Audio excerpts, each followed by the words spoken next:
breakfast or lunch at the Franklin Senior Center Common Grounds Cafe. Enjoy good food and good friends. Call 508-520-4945 for details.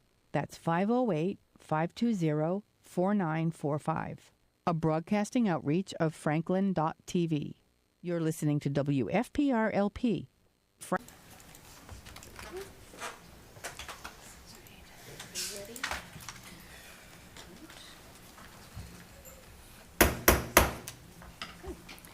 Time being 7 o'clock, I call to order the October 25th Franklin School Committee meeting. Meetings are recorded by Franklin TV and shown on Comcast Channel 11 and Verizon Channel 29, as well as recorded by Franklin Matters. Any individual who also wishes to record this meeting must notify the chair in accordance with Massachusetts General Law, Chapter 38, Section 20F. At the conclusion of our meeting, we will be adjourning to executive session and will not be returning to open meeting. All right, first on the agenda are our pledge students. If I could have them come up to the microphone. I just have a little bit to say about each. So this evening we have Christian Matthey and Mia Sartini. They are both 8th grade students at Horace Mann Middle School. They have worked hard in their 3 years of middle school, and we are pleased to have them represent our school tonight. Chris has a passion for science and has received Horace Mann's End-of-Year Science Award from his teachers in both 6th and 7th grade. Chris was an athlete in our inaugural season of unified basketball at the Franklin Middle Schools and represented Horace Mann very well as a player on the blue team. Outside of school, Chris likes to do computer programming, spend time with his family, take fencing lessons, and he cares for his turtle Pancake. A goal for Chris in high school next year is to take classes that challenge his academic gifts in the areas of math and science. Mia has a passion for art and has been a member of Horace Mann's art club this year.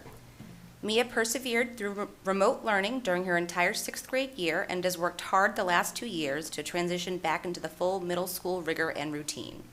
Outside of school, Mia likes to make art, play the ukulele, ride her bike, visit the library, be a mother's helper, and spend time with family. A goal for Mia in high school is to explore academics and trades that support her passion for art and writing. It is with great pleasure that Mr. Healy and Miss Mott recognize Chris and Mia tonight. Along with their teachers, we thank them for all the ways they have had a positive impact on the Horace Mann Middle School community. If you two wouldn't mind leading us in the pledge, if everyone could stand.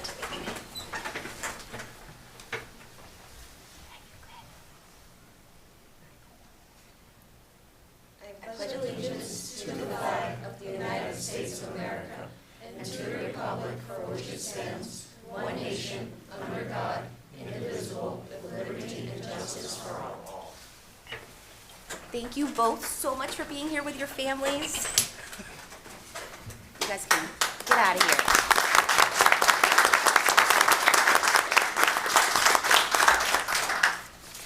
Okay. Now, as is customary, we will pause for a moment of silence.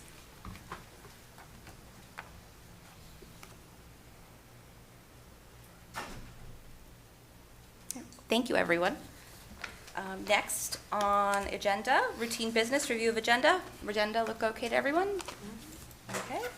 Payment of bills, this is all set. Payroll, Ms. Stokes? Those are in order. All right, and next we have our FHS student representative comments. If you sit in Han, would you like to take it away? Yeah, good evening, everyone. My name is Ahan Shetty. I am the class president at Franklin High School for the junior class. To give some updates on what's going on with the juniors, we currently have our prom committee formed, and we are meeting every other week. So we do have a meeting this Friday on the 28th. Our prom is currently set for May 5th, 2023 at the Lambertos Hall in Randolph. And we're currently still working on finalizing our first fundraiser of the year, which will be used to fundraise for prom. For sports at Franklin High, this is currently the last week of the regular season. Playoffs are going to start in the next few weeks. All fall teams are doing exceptionally well and are top 10 for Division I sports. The football team had a very impressive 44-0 win against Attleboro on homecoming night. During the halftime show, for that, there were the parades where each of the classes decorated and drove around the track, which is really fun and nice to see. The Unified Basketball team has another upcoming home game on November 2nd at 6 o'clock in the gym. Last night, the volleyball team took a great 3-1 win against Attleboro, moving into a three-way tie for first place into the Kelly Rex with KP and Attleboro. There's only one game left to go for them. The boys soccer team clinched the Kelly Rex division with a win against Attleboro yesterday, so congrats to them. And the golf team has finished their season. They are currently co-champs of the Kelly Rex division with King Philip. Special congratulations to Tyler O'Brien, who finished third overall in the Hawkmock tournament. And the girls soccer team is also performing phenomenal. They are 13-3, have a couple of big upcoming games this week. The field hockey team is 14-1. Cross country has their Hawkmock championship meet this Saturday. And looking into the future, winter sports registration is now open on Family ID through November 18th. And winter sports are looking to start on November 28th. So that's all for sports, and Sid will let you know about the class of 2023. Hey everyone, I'm Sid, and I'm the class of 2024 vice president.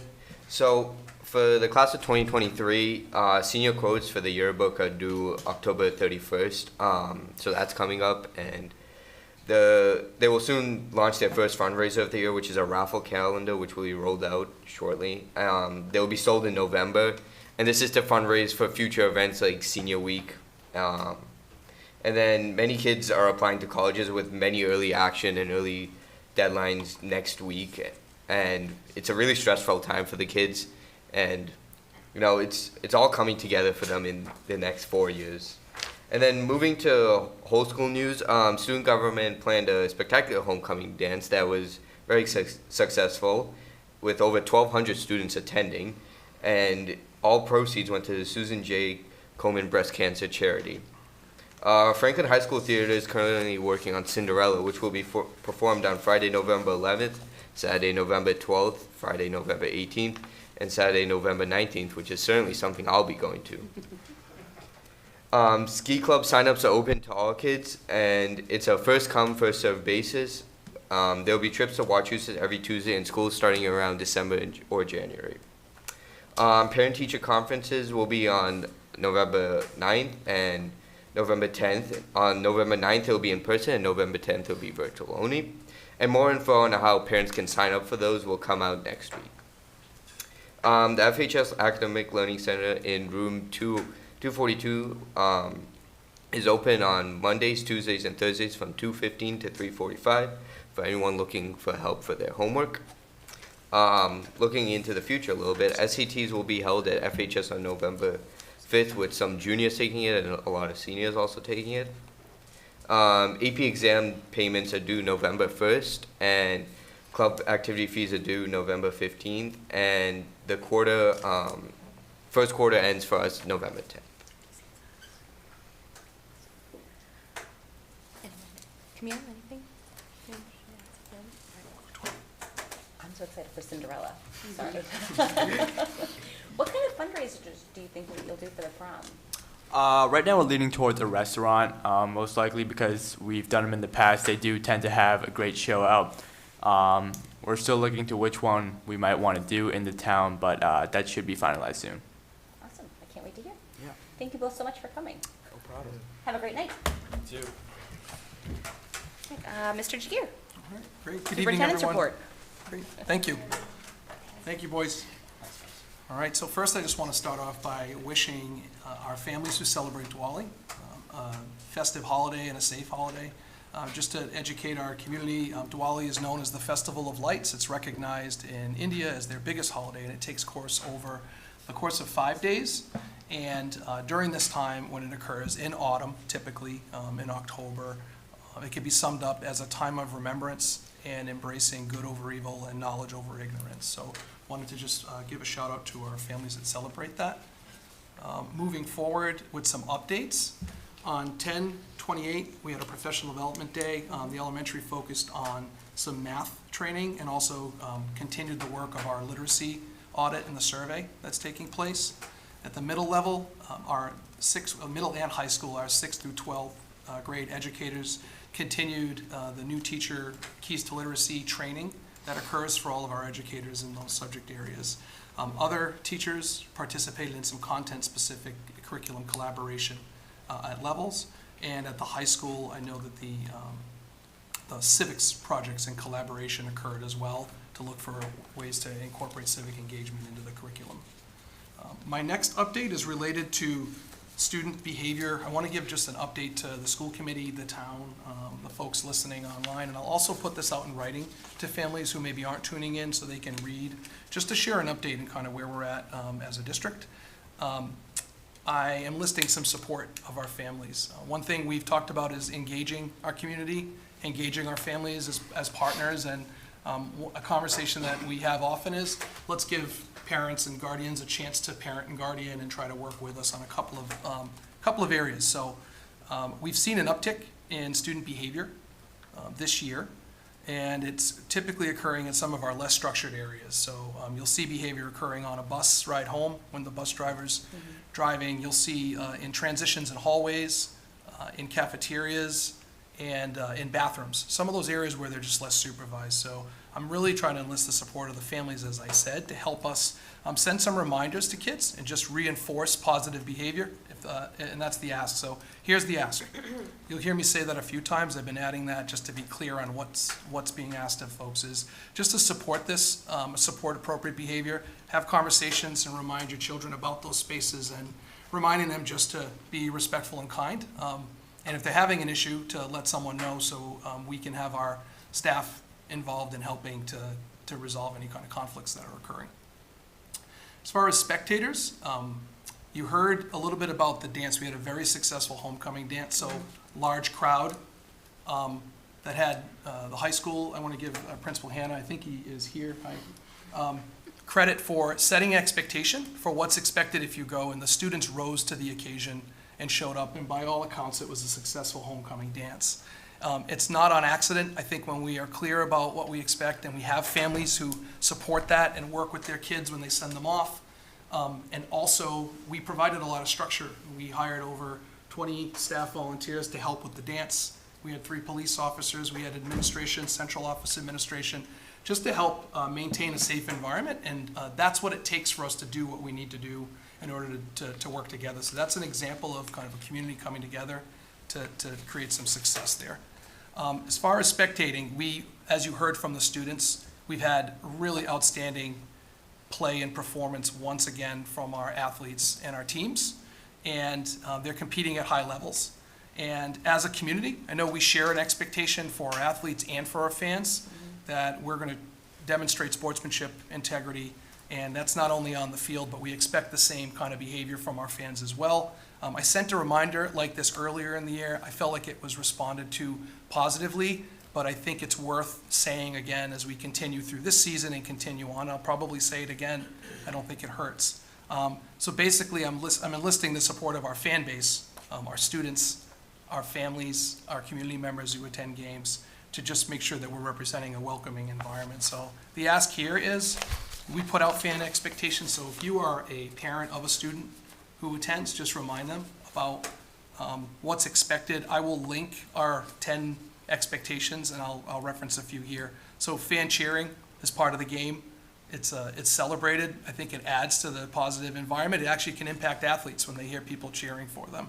When it's done in good taste, it creates a positive environment.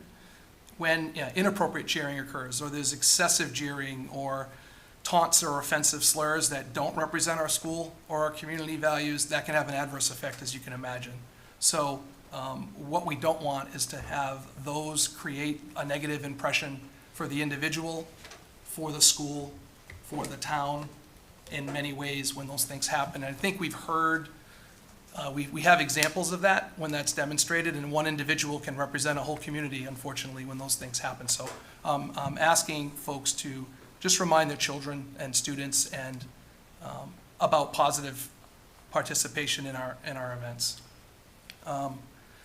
One part I wanted to add was we've experienced an increase from I sent a letter in September about middle school attendance at our games and asking families to not drop off kids but attend with an adult and have them supervised. We've seen an uptick in middle school students who appear to be unattended, behind the bleachers particularly. So the area behind the bleachers at our varsity games will be off limits for folks. And we put a tremendous amount of planning and coordination in organizing these events. Our athletic director, our principal, our administration, we have ticket collectors, we have event supervisors, pep band, staff members, we have a police detail, and there's a tremendous amount of responsibility trying to manage the event, which is the game, and we want to focus our attention towards the game. But when we have to kind of monitor two fronts, behind the bleachers is not an area that we can afford to have folks have to expend a lot of time. And so what we are doing is, if you are a Franklin High student, you attend the football games as you would. If you are not a Franklin High student, or you're an elementary or middle school student, we ask that a parent accompany their child to the game and be with their child throughout the game, at that game, and not let students. I did notice, I've been going to every home game. I mention this so that we don't run into a bigger problem, but I did notice last game it was more students than I was comfortable. I had to clear that field myself at one point because it was so packed with students, and it just doesn't feel like where we should be focusing our energy when we have a lot going on in other areas. So that's it. If students are found to be in attendance and they're not accompanied, we're going to call the families and ask them to come pick them up at that point. So a goal in communicating this is to avoid any kind of problems moving forward.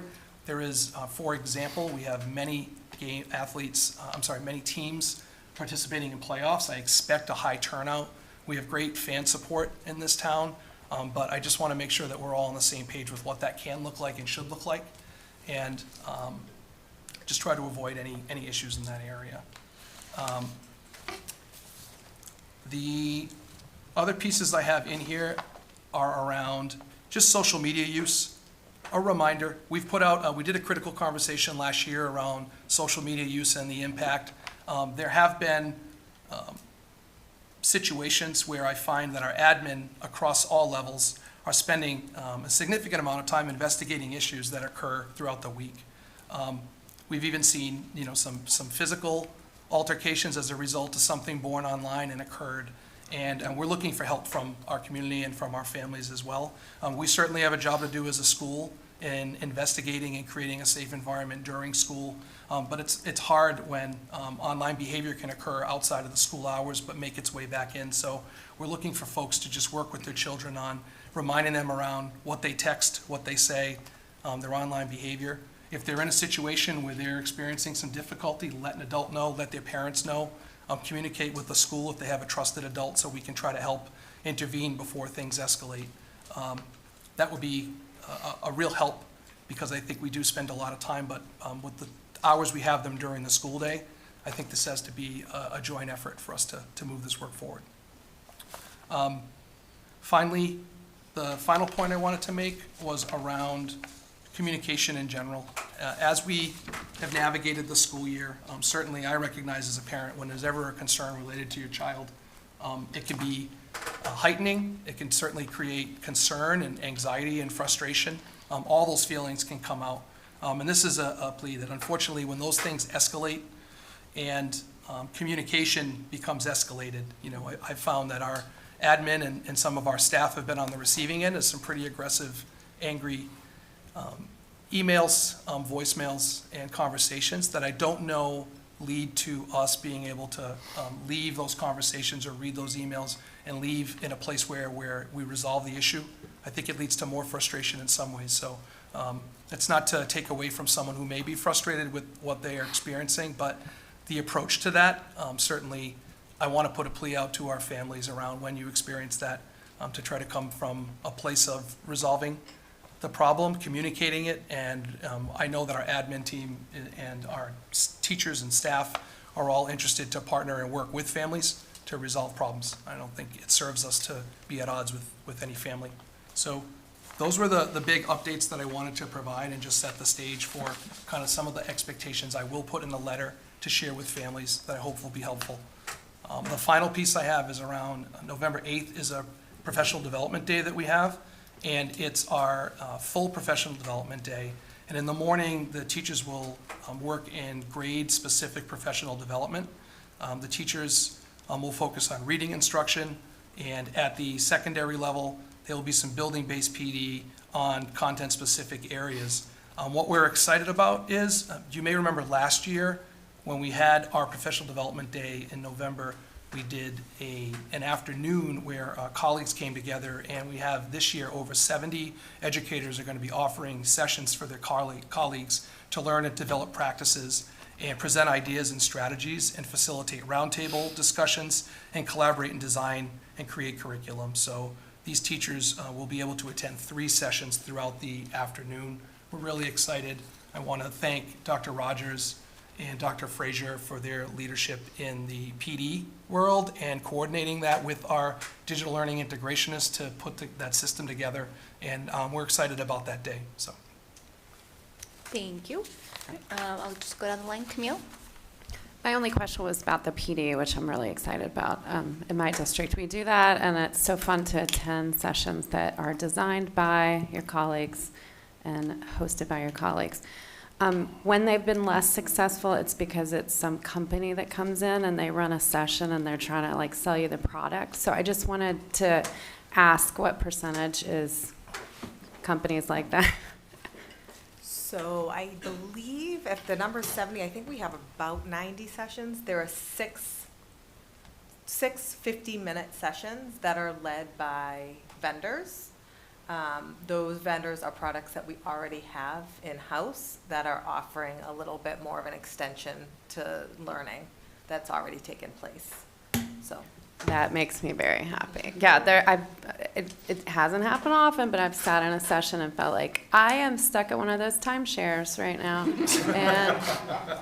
what I will say with those sessions is that they are either co-facilitated, well, they are all going to be co-facilitated by Staff member. by a staff member. Yep.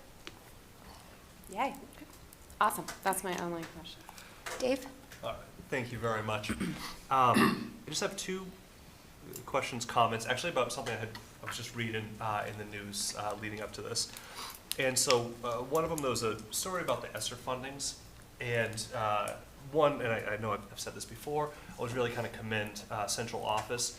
This article was talking about those districts that, might not have spent all of the ESSER funding, by the time that, September 30th next year kind of rolls around. Miriam, I always appreciate every time that I ask, probably like a dozen times now, that we've definitely spending all the ESSER funds well in advance. You never mind, continuing to repeat the exact same answer. As we kind of start to look forward with some of the ESSER fundings, I know there was a lot of new programs and initiatives that we were able to kickstart with the ESSER funding, with the intent to kind of roll into the operating budget in the future. And one thing just that kind of popped into my head as I was reading this, one maybe ask or recommendation would be for any of these initiatives that were funded, solely with ESSER, that's going to be kind of changing in the future, that we have a lot of kind of concrete examples to be able to show, what this bought us. Because I know that, for me, I feel like the budget season, I still had Christmas lights hanging up, and I was getting the budget book. It came fast. And so I would love to be able to have well in advance, a lot of really good, examples of, what this is and how, why it was so valuable and why we want to roll that into the operating budget, just earlier than later, if I could. Sure.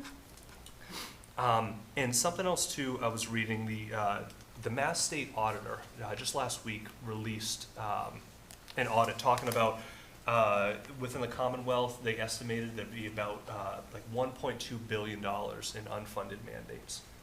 And they really did an in-depth kind of look into all the different unfunded mandates are out there, how much it's costing all the municipalities. And so I know that one thing is we can kind of move forward and request a mandate determination. We can also kind of just reach out to our legislators to say here's the audit, here's some of the numbers. But I didn't know if that's something as a committee that we wanted to kind of work on to kind of draft something together. I don't know if that's just something that Miriam, we might be able to kind of have a conversation about to talk about. What are some of these unfunded mandates that are being brought up in this audit that we might be able to address and to reach out to either get, especially with a surplus kind of coming, some funding for that, or the alternative is the ability to kind of not have to follow that unfunded mandate. But I didn't know if that would be something that we would all kind of work together on, or have like a subcommittee, or just kind of just communications you and I might be able to have. And maybe that's a question for Madam Chairwoman or anybody at large. Sorry, that was big. So, of course, I will tell you, if you want to have that discussion, I'm happy to have that in this type of a setting or in a private setting, if that's what you're more comfortable with. I have, the last time I updated our unfunded mandate listing, which was really just an excerpt of unfunded mandates, because there are a lot of them, and many of them are very difficult to quantify. So the last time I did look at that in depth was in 2020, in November of 2020, in fact. So I can update that. I know that the FinCom put out a request to perhaps talk about unfunded mandates as well. Unfunded mandates, my opinion, they level the playing field in terms of every district has to comply, I guess I will say, with unfunded mandates.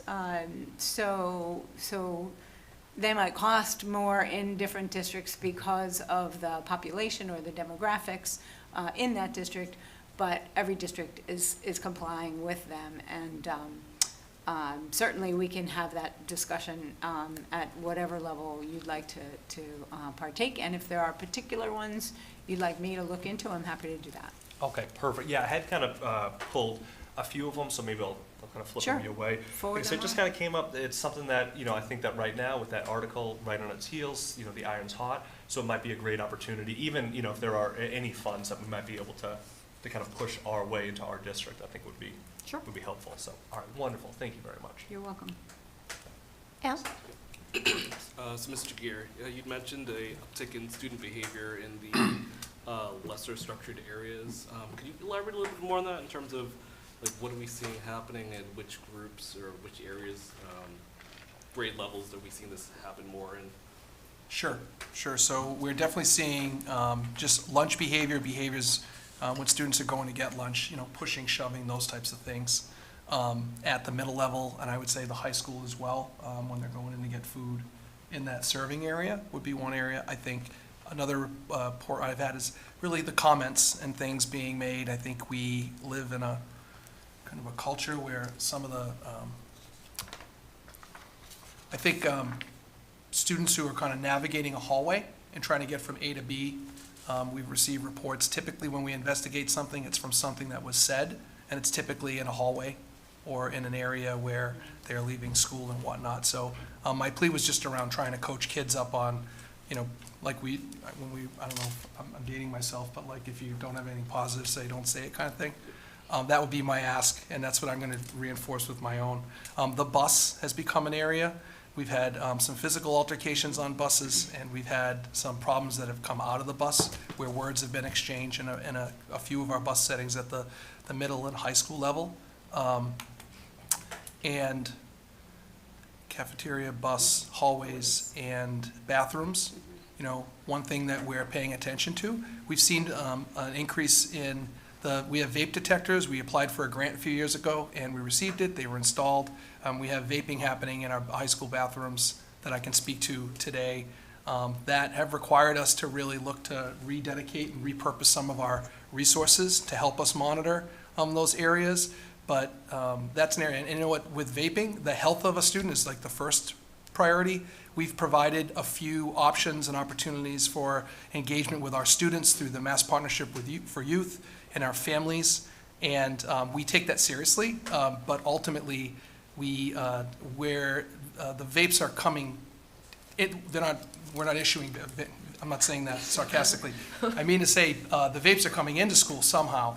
So we're looking for ways. We've offered Hidden in Plain Sight, which is through the Substance Abuse Task Force and the SAFE Coalition with Jen Knight, and have provided that at a few of our open houses. I think that would be something we want to continue to bring back, because you'd be surprised what a vape can look like in many ways. And I'm going to be sharing that in my letter as well with some detail about what to look for. But it was an ask to families, like if we can prevent and try to look for ways to work together to stop those types of things from from coming in. We have an obligation during the school hours, but we're trying to just work together and expand our communication and enlist some support. And I don't want to paint a rosy picture that everything's perfect, because we have areas that we're working on and we are trying really hard, and it feels most appropriate that we try to work together and help us reinforce some of those behaviors, so.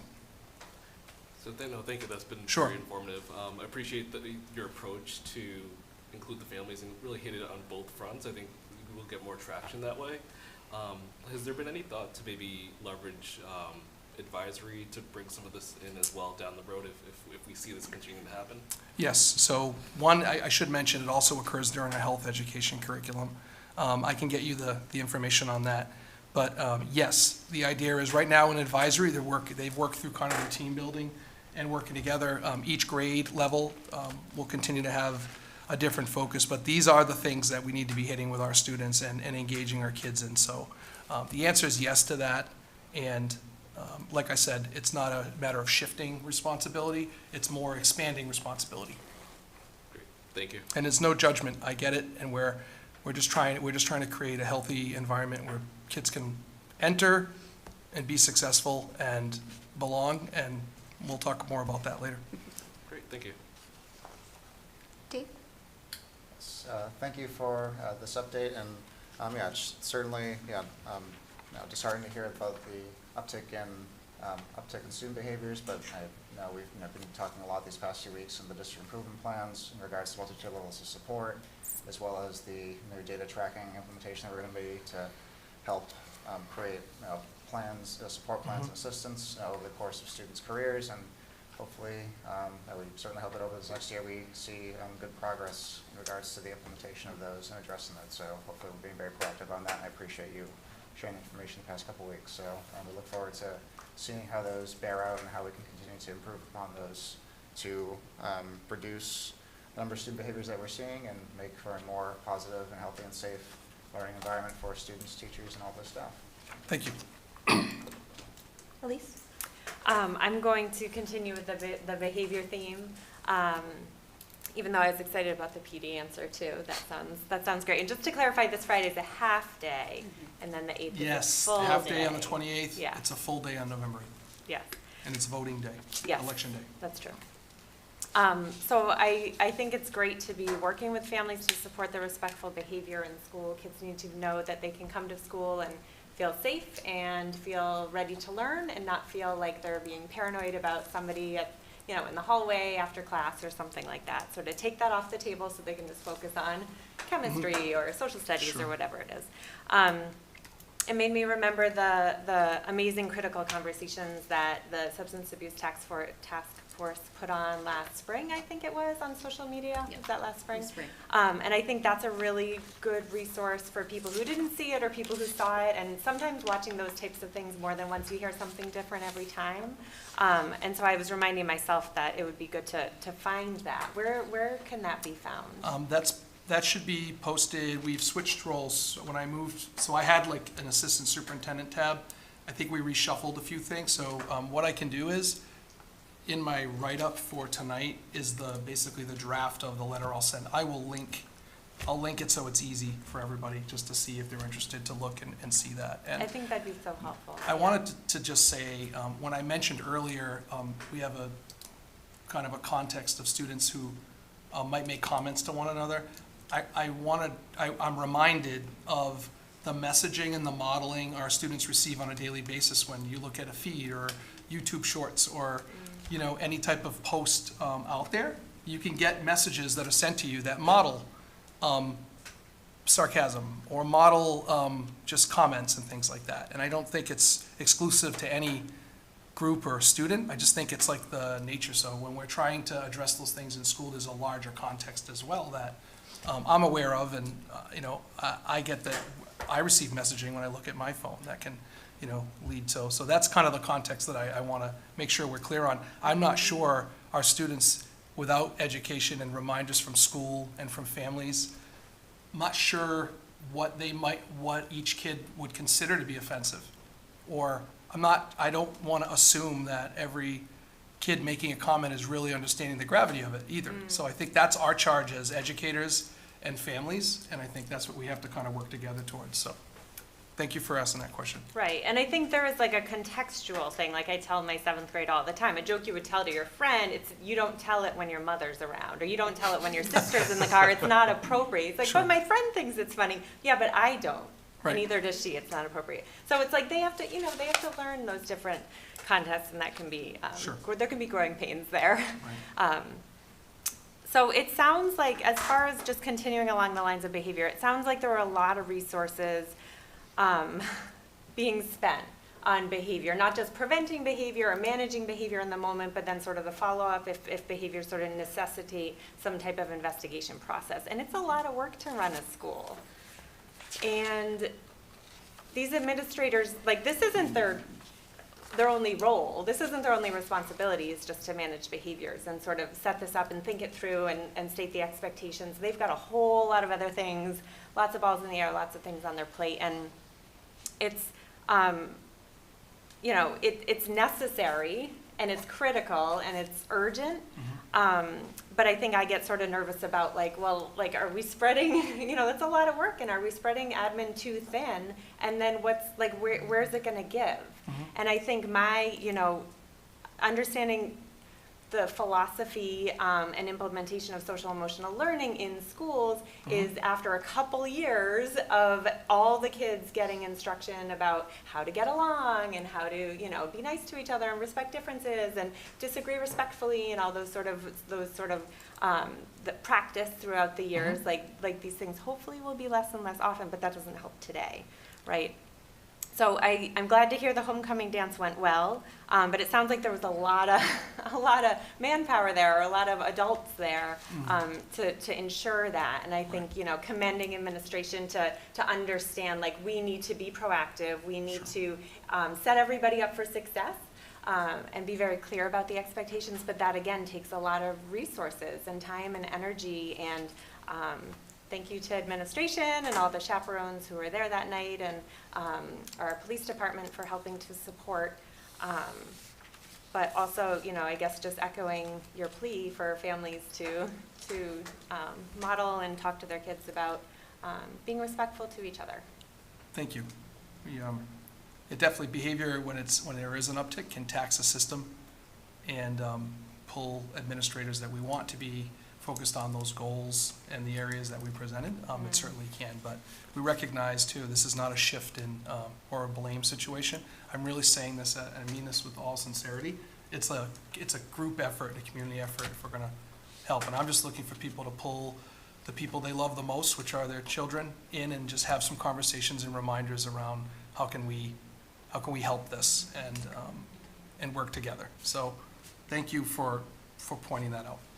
Right, because it's the whole culture, the whole community of the school. If it was just 1 or 2 kids, you just talk to 1 or 2 kids. You wouldn't Sure. be talking here for all the families. And so I think that's the thing, like building the culture in the community and really reinforcing that we respect each other, and we don't have to agree on things, but we can get along. It's important. So thanks. Thank you. Megan? Thank you, Lucas, for the presentation. And I think engaging our kids' parents on this as a community help sounds like a good idea. So, thank you. Thank you.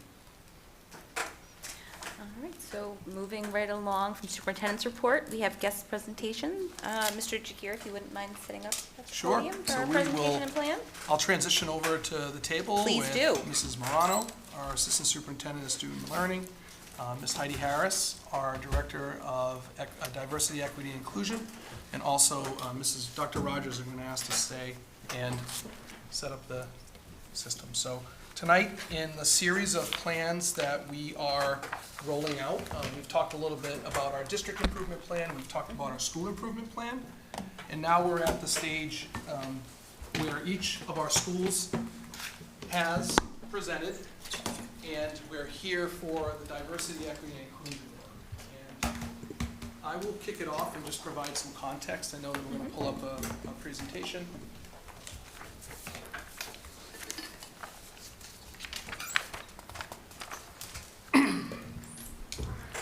Thank you. Is this the? Yeah. Okay, great. I'll just reach over. It's no problem. Nope, that's okay, I'll just do this. So you may recall, we have our, and actually, I introduced everybody quickly, but I don't think we've had Heidi here to actually talk and introduce. I'll let you just introduce yourself, and then we can kick off. So I felt bad about speaking for you. No worries. Good evening, everyone. I'm happy to be here and to report out on our equity audit and just give you an update on just kind of where we're going with the work. So far, I have enjoyed my time in Franklin. Everyone has been very, very supportive, and you have amazing students here. So, Thank you. Okay. So, say again? Amanda.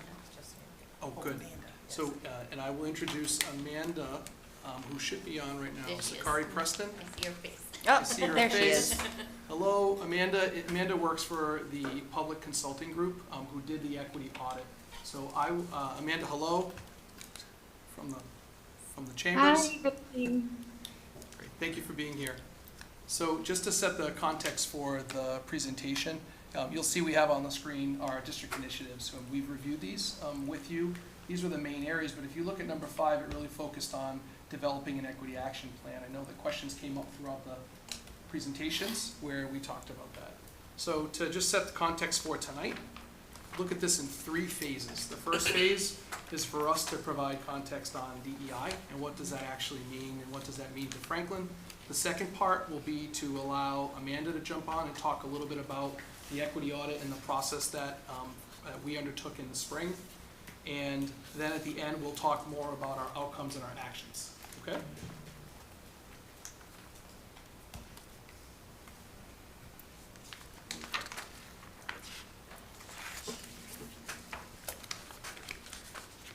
So as far as our timeline, we have, in the spring, we conducted the audit. Over the summer and the fall, the district consulted with PCG to look at the audit results and kind of work through some of those findings. And also at that same time, as we were onboarding our new DEI director, we saw an opportunity to continue that transition and provide some coaching support from PCG and allow us to roll into the fall.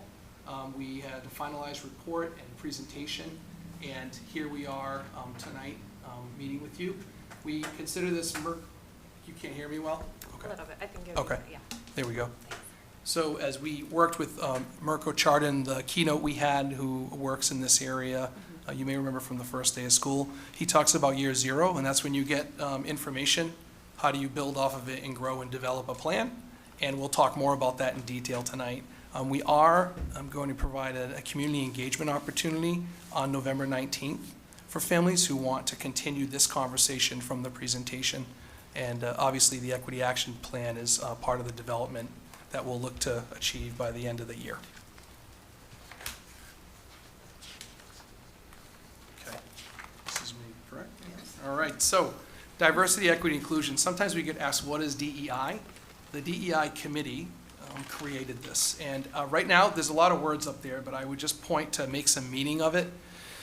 Diversity is really what we consider in Franklin Public Schools is the reflection of people's unique differences, right? Individual identity, their thoughts, ideas, perspectives, and values.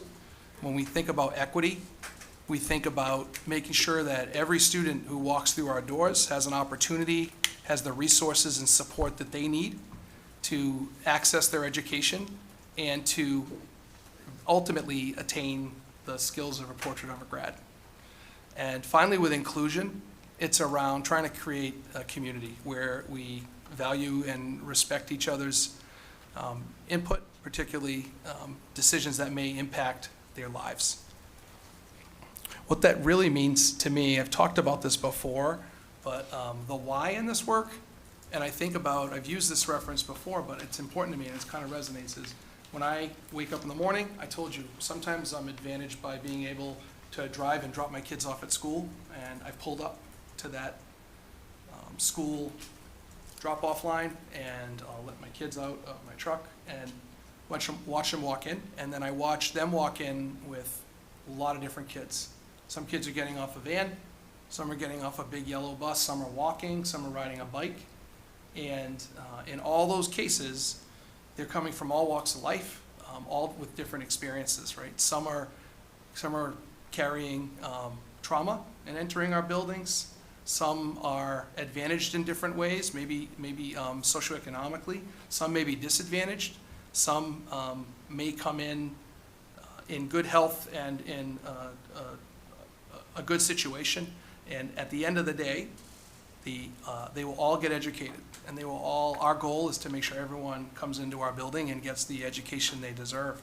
So when I think about that, and I have that visual of them walking through those doors, every single kid who converges on our schools, we have a responsibility to educate, and I think a lot about the only requirement is that they rest their head in Franklin, which is something I take seriously too. But ultimately, that's what's required.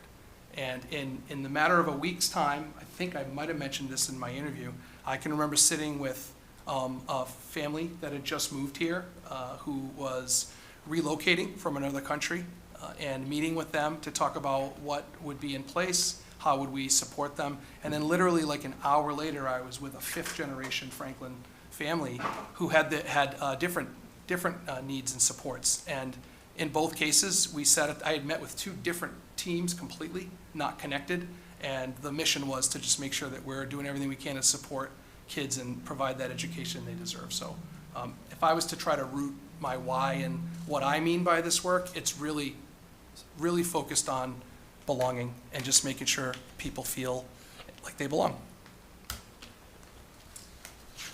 And here is the portrait of a graduate. I'm just going to read it because I don't want to leave anything out, but Franklin has really strong elements that make up the portrait of a graduate. And we believe if we anchor these elements within an equity lens, so we turn it into an if-then statement, then students will express pride, confidence, and healthy self-esteem without denying the value and dignity of other people. Our next slide, for those that are a little more visual, we have this image from the Robert Wood Johnson Foundation, and our friends on the top side of the slide, three of them are struggling a little bit. They all have the same materials, but they're struggling. And the bottom of the slide, everybody has what they need. They have adapted the resources so that everybody is getting to the finish line.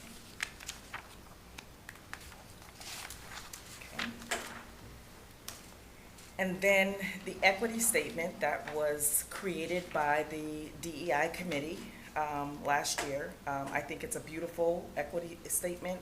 It's one that's a living statement, so as the committee continues to work, it may evolve. But if you look at number one, it speaks to affirming diversity, not tolerating, but affirming diversity.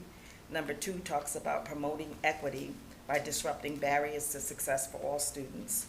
And three speaks of that sense of belonging and having kids feel connected to their school communities, and that includes the hallways, the cafeterias, the bus, in addition to the classroom.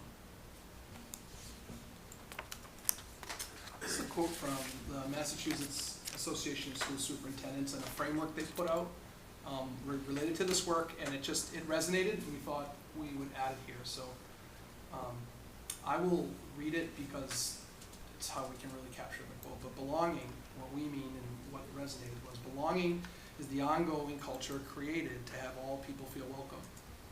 Cultivating belonging deepens how we understand and support each other. And it's manifested in the relationships, conversations, physical space, and written words. So what resonates is that last sentence for me is around, when we talk about that word belonging, it can have a lot of different meanings to people.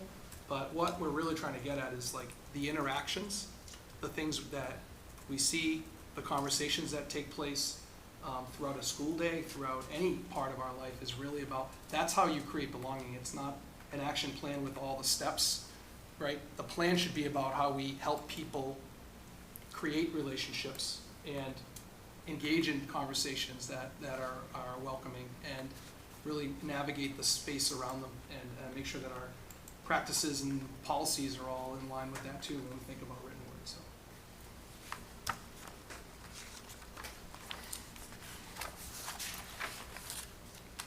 and our why.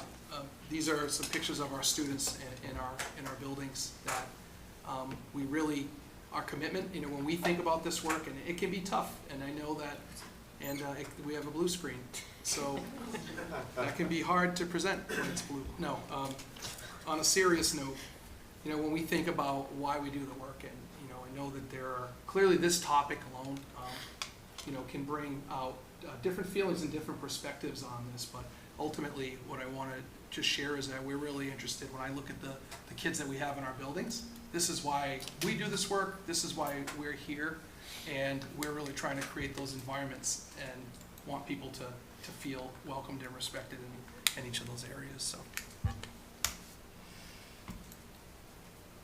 Okay.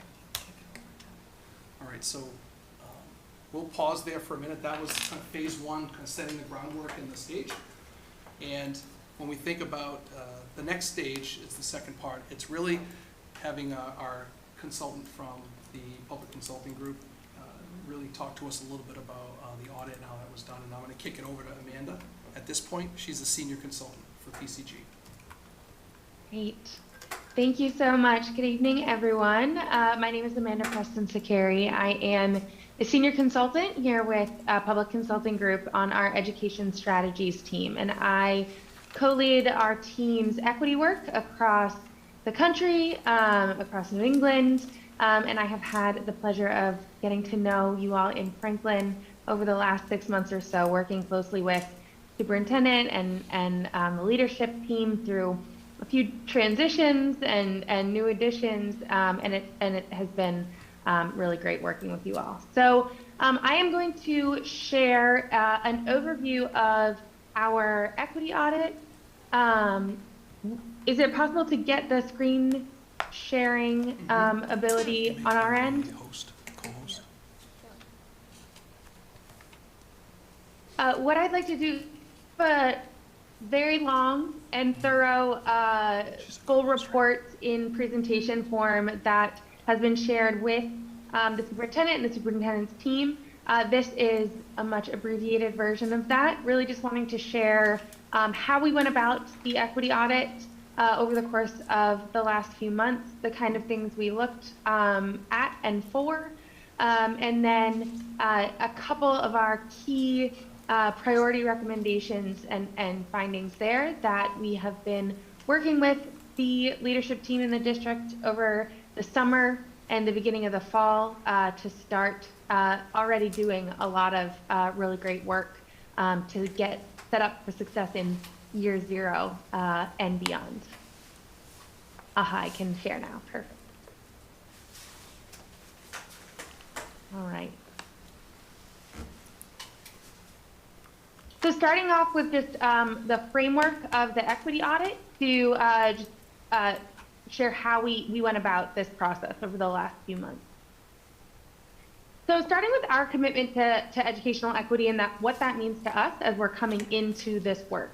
Heidi, I think, shared that wonderful graphic of the bicycles and this idea that everyone is getting what they need in order to succeed, with a particular focus on students and communities that are historically marginalized or treated with low expectations due to race, cultural and linguistic diversity, disability, gender identity, and any number of different categories. But really keeping in mind that we're trying to make sure that we're looking at ways that the district can meet the need of every single student in Franklin. So the way that we frame our equity work is through these 6 buckets of equity and inclusion. So climate and culture, human resources, student outcomes, curriculum and professional learning, policy and practices, and resource allocation. So really digging into these 6 areas to answer that overarching question of how do the policies, practices, and processes in Franklin Public Schools promote educational equity, and where are there opportunities for improvement?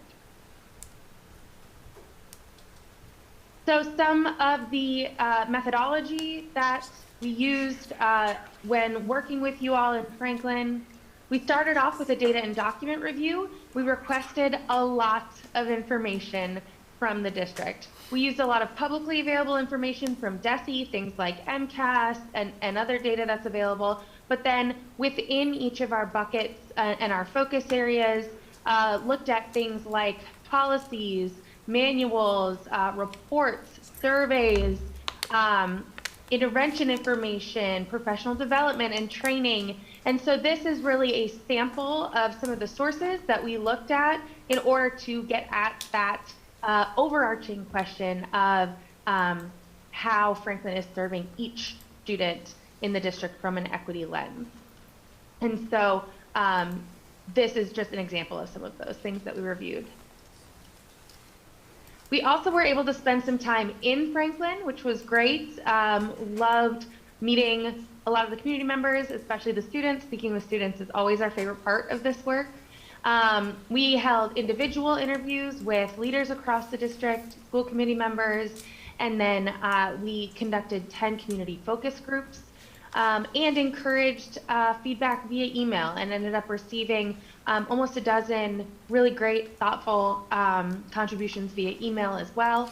So we always try really hard to make sure that we are trying to capture as broad a swath of voices from across the community as possible in formulating our findings and recommendations in these audits. So one of the things that is that was unique about our work with Franklin is that you all already had a plan to have a plan coming into this audit. And so we knew ahead of time that you were hoping to take this equity audit result and really deepen and develop this equity action plan for the district. And so you were already a few steps ahead by the time we started this work. And so what we've been able to do with the superintendent's leadership team over the last few months and working directly with Heidi and others is really think about what that equity action plan could look like and include. And the idea is that the team, the equity task force, the DEI committee, that's working on building this action plan out, would take the full equity audit report, all of the recommendations and findings within that, dig into it, and work to kind of prioritize and organize those actions and plans into this framework that the district has already been developing. So thinking about things like being really explicit about the plan and where you're hoping to go. As Heidi shared earlier, that clear vision and common language for equity across the district is really important, and there's already a great start to that with the vision statement that was shared earlier. Those communication plans, how we're going to talk about equity and this plan and the progress made moving forward. One key piece here, of course, is that while the director of DEI, while Heidi should absolutely be leading this effort, this should be seen as the work of everyone in the community, because equity needs to really undergird all of the work of educating in Franklin and in any district. And then, of course, publicly tracking progress towards the goals of the district so that there are regular updates and the community is aware of what's going on and the work still to come.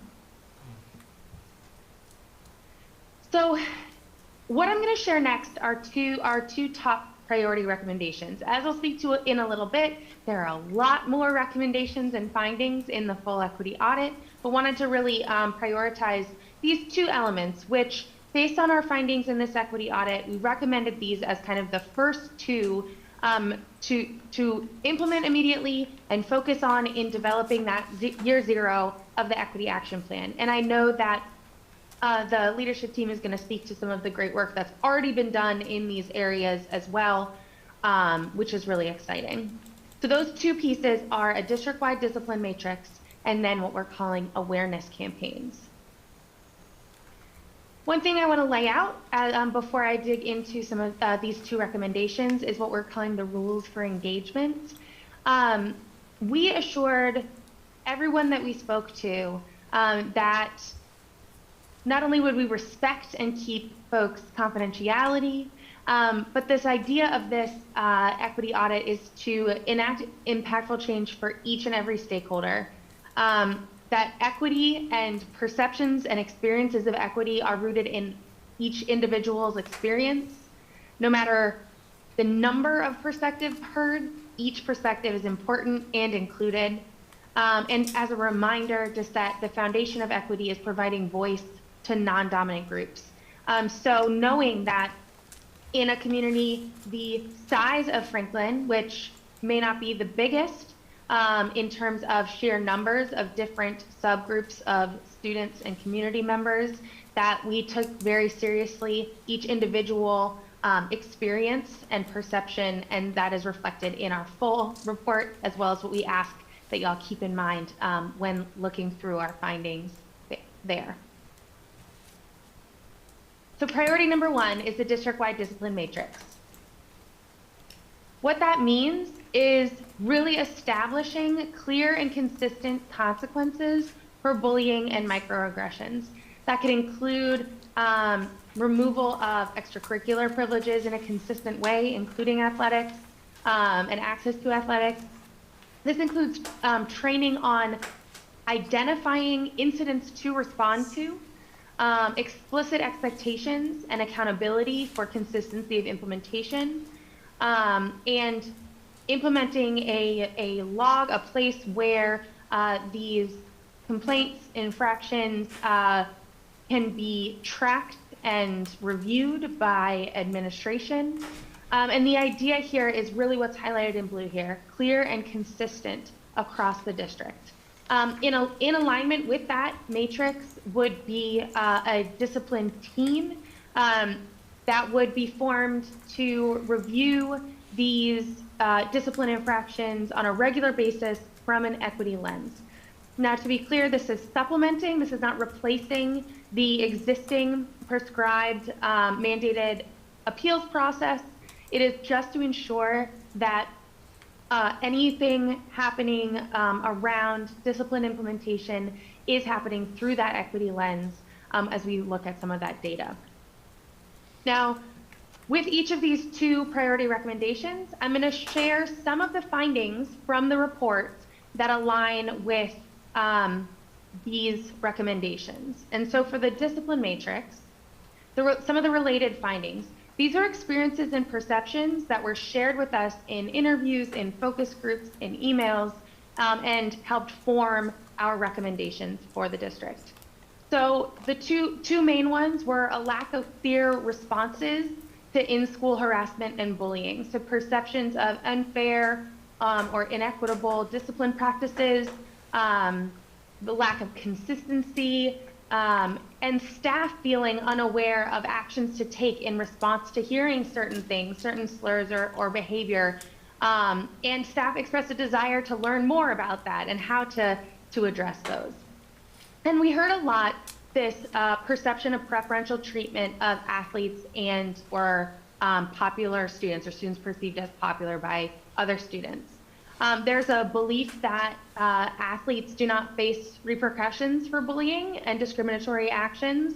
And similarly, those students who were seen as being popular, which is often overlapped with those who were athletes. And so this unfair and inequitable practices, particularly for student athletes or students seen as popular, was a big piece and a theme that we heard in a lot of these conversations with stakeholders. And I wanted to also share some quantitative data that relates to the recommendation of the consistent district-wide discipline matrix. Risk ratio analysis is a really powerful tool, especially in districts where the sheer numbers of students and student groups may be smaller.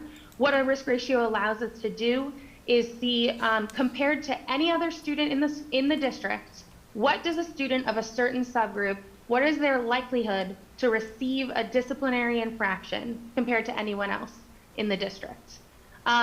If there are student subgroups with fewer than 10 students, they were not included in this analysis for the interest of protecting student privacy. And I won't go too deep into each of these, but just wanted to share some as examples of some of the findings that backed up that priority recommendation of the district-wide discipline matrix. By race and ethnicity, we could see that Hispanic or Latinx students are 2.9 times as likely to have been disciplined, to have received a discipline infraction than all other students in the district. Male students are 1.7 times as likely to have received a disciplinary infraction than all other students in the district. Students with IEPs are 1.8 times as likely to have received a disciplinary infraction than all other students. And economically disadvantaged students are 2.2 times as likely to have been disciplined or received a disciplinary infraction than all other students in the district.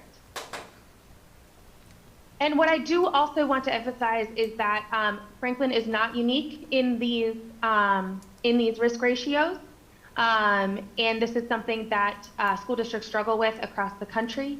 But these are all data points that we wanted to include to show that tie into that priority recommendation of ensuring a consistent, equity-focused matrix for discipline across the district to hopefully move the needle on some of these disproportionalities. Our second priority recommendation we're calling awareness campaigns. These are really marketing and communication and messaging campaigns in response to several topics that stakeholders were unaware of, felt were underserved, or had a perceived lack of transparency in the conversations that we had across the district.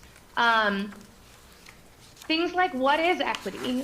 Why should we focus on equity? Why should I care about equity? It really explains and celebrates the hiring of Heidi as the DEI director and highlights and explains the vision of educational equity in the district. Celebrating diversity at Franklin Public Schools. It was great to hear the superintendent open up this meeting with a celebration of Diwali. So things like cultural highlights, student and staff spotlights, being able to highlight members of your community with diverse backgrounds or interests, student club celebrations with kind of public and posted calendars of events to really get the word out about all of the different elements of diversity happening across the district and the community. Other awareness campaigns that we recommend based on our equity audit: anti-bullying campaigns, kindness campaigns, connecting across Franklin campaigns. So really building out time for building trust and community between teachers, families, leaders, and students, really having relationship building and structured time to build that kind of rapport, and highlighting those and other SEL efforts happening in the district. And a few of the related findings for those. Again, these are experiences and perceptions that were shared with us. An overall lack of understanding of the issues, both within schools, staff, students, community members. We heard questions around the necessity of focusing on DEI due to the perceived lack of diversity in the Franklin community. There was also a perception that students felt that there was sometimes sometimes intentional ignorance regarding the use of pronouns and other issues related to students in the LGBTQIA community. And so just that lack of understanding, one of the things that we think that the awareness campaigns can get at is helping to build that, as well as a perception of a lack of learning opportunities for students. And so staff expressed wanting equitable access for students and providing students the appropriate opportunities to learn about these topics. Some students expressed frustration that while there are some opportunities to learn, the lack of accountability or expectations for all students to learn more about these issues meant that the students who weren't choosing to opt into these groups or these learning experiences were the ones who actually really needed it the most. And so wanting more opportunities for that learning and understanding across the community and not within pockets. And then finally, there are external influences on the district culture and climate that are beyond the scope and control of the Franklin Public Schools leadership and do have large consequences within the schools. So we did hear pervasive misperceptions of DEI work in general and a lack of understanding of matters related to equity across the community, both in community focus groups, staff, and student ones. For example, the conversation that is going on nationally around critical race theory, the appropriateness of content in schools, and we saw that a lot in Franklin and heard it from a lot of different stakeholders. And we believe that while those external influences are outside of the scope and control of the district leadership, these awareness campaigns could go a long way towards kind of moving the needle here on community understanding and appreciation of the issues. So in terms of the next steps, as I mentioned before, there's a long, full report available that the district has already been working with and really building off of in really great ways. There are a total of 38 findings that all have multiple related recommendations and analysis and data points and visualizations that touch in each of the equity audit focus areas. And digging into each of these findings will really help Heidi and the DEI task force really organize and prioritize actions, plans, and goals for the district moving forward. And as was shared earlier, really wanting to leverage those priority areas identified in the audit and aligned with the findings for use in the planning, the multi-year action plan starting from year 0, identifying those short, medium, and long-term goals to really make an impact for each and every student in Franklin Public Schools. So thank you so much. It has been a pleasure working with you all over the last 6 months, and I'm happy to have been invited to be here to speak to you tonight. Thank you, Amanda. I think, do you want to pause and just ask questions? Yeah, if we could just, I figure we'll break it up Sure. into easier pieces.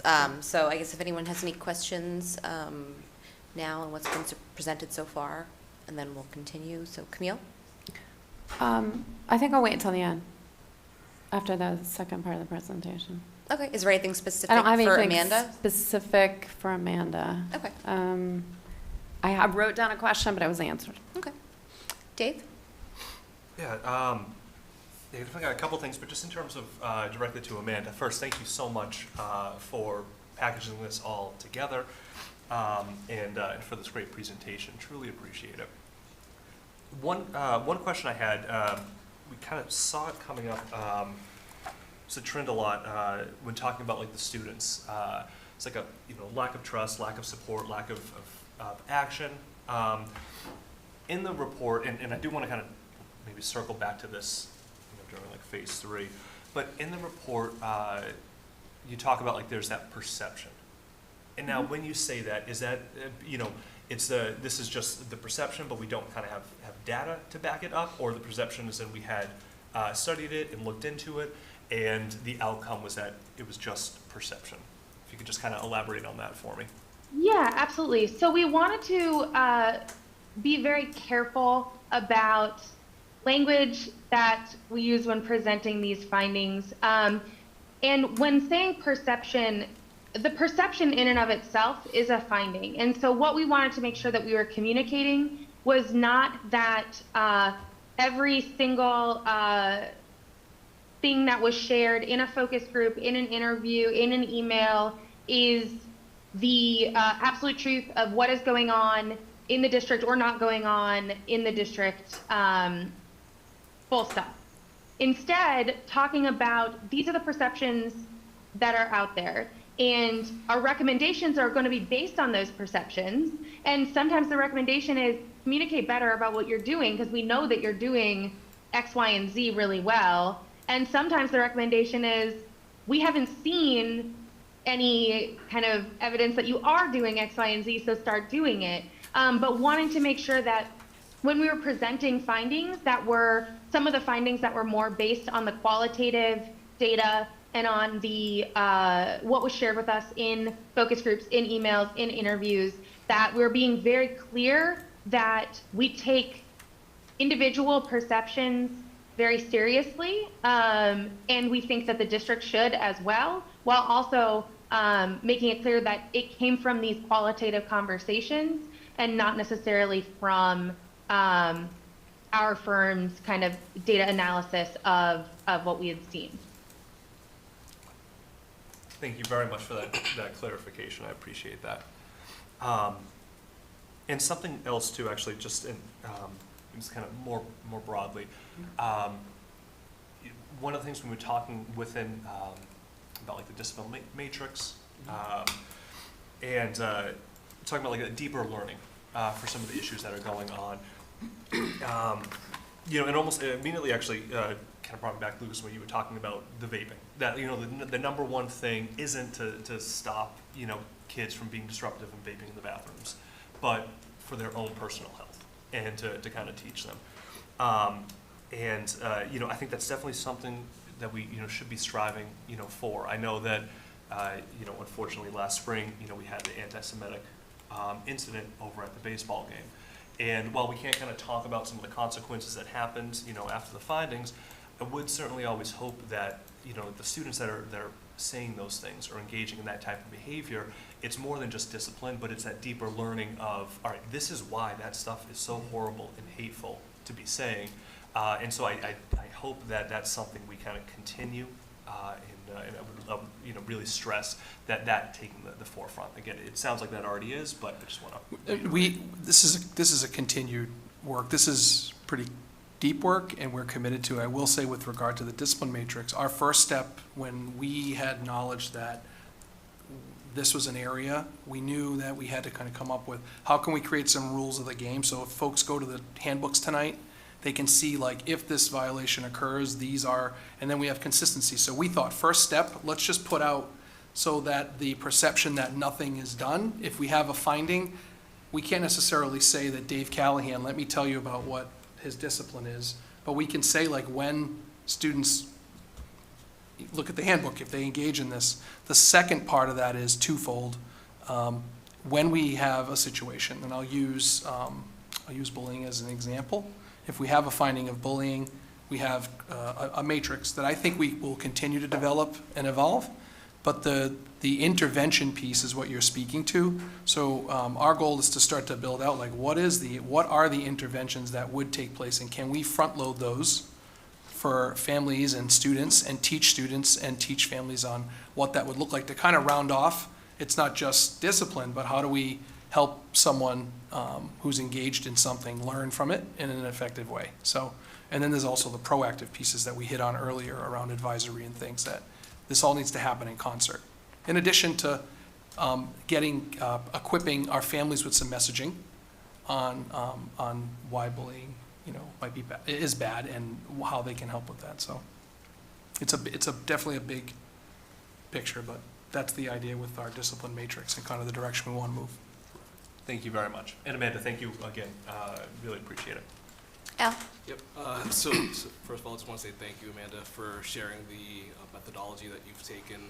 It's great to see, or at least hear, how that you've kind of included many folks from different backgrounds, different areas, just so that they can be in a space that's comfortable to speak to their experiences and perception. I think that's one of the things that folks may not necessarily do in a general setting. They may feel they want to hold back, and I think being able to get folks to speak and share their experiences is one way that we can learn and grow and just move forward and do better as people. I guess my questions will be more towards how do we take this body of work and transition into the action plan that we're doing for the district, and how do we really tie everything together and see deliverables. So I think I'll wait for the rest of the presentation for the further questions. But I think this is a great start just to really level set and make sure folks are at the right starting point and really creating an equitable experience, just to use the phrase, and then move forward from there. So thank you. Dave? So thank you very much, Amanda, for both your work with this equity audit as well as for coming here tonight to present it. Just a quick clarifying question. You mentioned with the risk ratios, how those are also observed in other communities, not unique to Franklin. By that, did you mean that in general risk ratios are observed, or similar risk ratios to what we're seeing in Franklin are observed. Yes, thanks for that clarification. I meant that these kind of disproportionality is observed elsewhere. We see research shows that particularly male students, particularly Black and brown male students, are at a much higher risk of discipline infractions and receiving disciplinary actions than other students. You see that across the country. And so that's not to say that it as an excuse or that makes it okay, but just to say that these kind of challenges are not unique to Franklin, and there are ways to focus on them, knowing that there's a lot of research out there that supports different ways to get at that those discipline disproportionalities.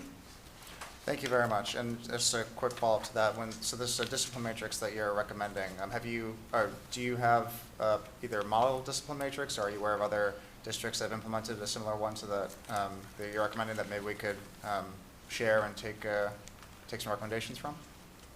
Yes, and so we actually shared an example, or I think a couple examples, with the leadership team over the summer as we started talking about this, and I know that they've already started doing some really great work that I think that they're going to get into shortly. But yes, absolutely, we have those. Thank you very much.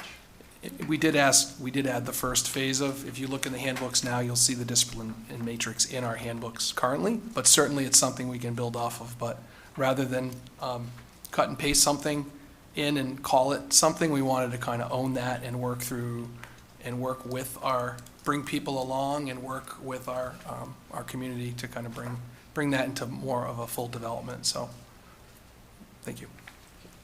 Elise? Hi, Amanda. Thank you for your work on this.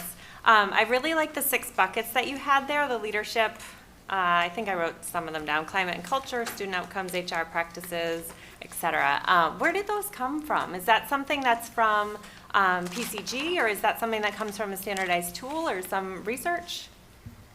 So this is actually one that we developed within PCG based on a lot of other research-based frameworks. I'm happy to share it, and I believe that we have some citations in the full equity audit report that we're sharing. But there's a few tools that we have used that are nationally recognized kind of research-based equity tools. And we have taken pieces from a lot of them and kind of developed this framework for ourselves based on a lot of that. Oh, okay, thank you. So are those research-based frameworks and the tools included in the report? The full report, yes. Okay, thanks. And it's so helpful to have a third party talk with members of our school community to gather information and analyze it objectively. Can you give an estimate of the percentage of qualitative data that was collected versus the percentage of quantitative data, just like a rough estimate? Because it seemed like there was a lot of perceptions and perspectives and some of the DESI-DART data, but I wasn't sure about sort of the balance of that. Yeah, so I think that that's a great question. That's a first for me in these questions.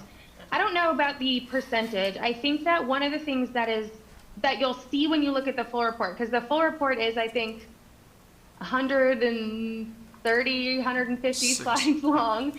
And so there's a lot of quantitative data analysis around achievement and access and things like that.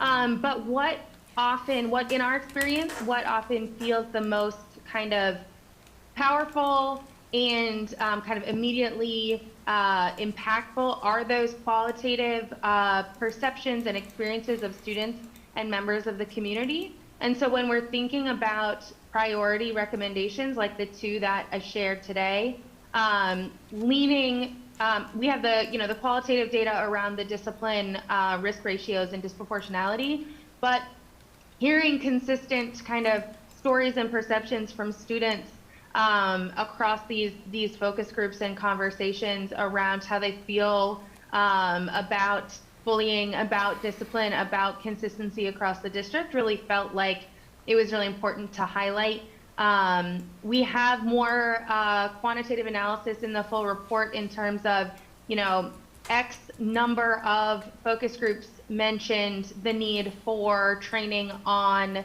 Y topic.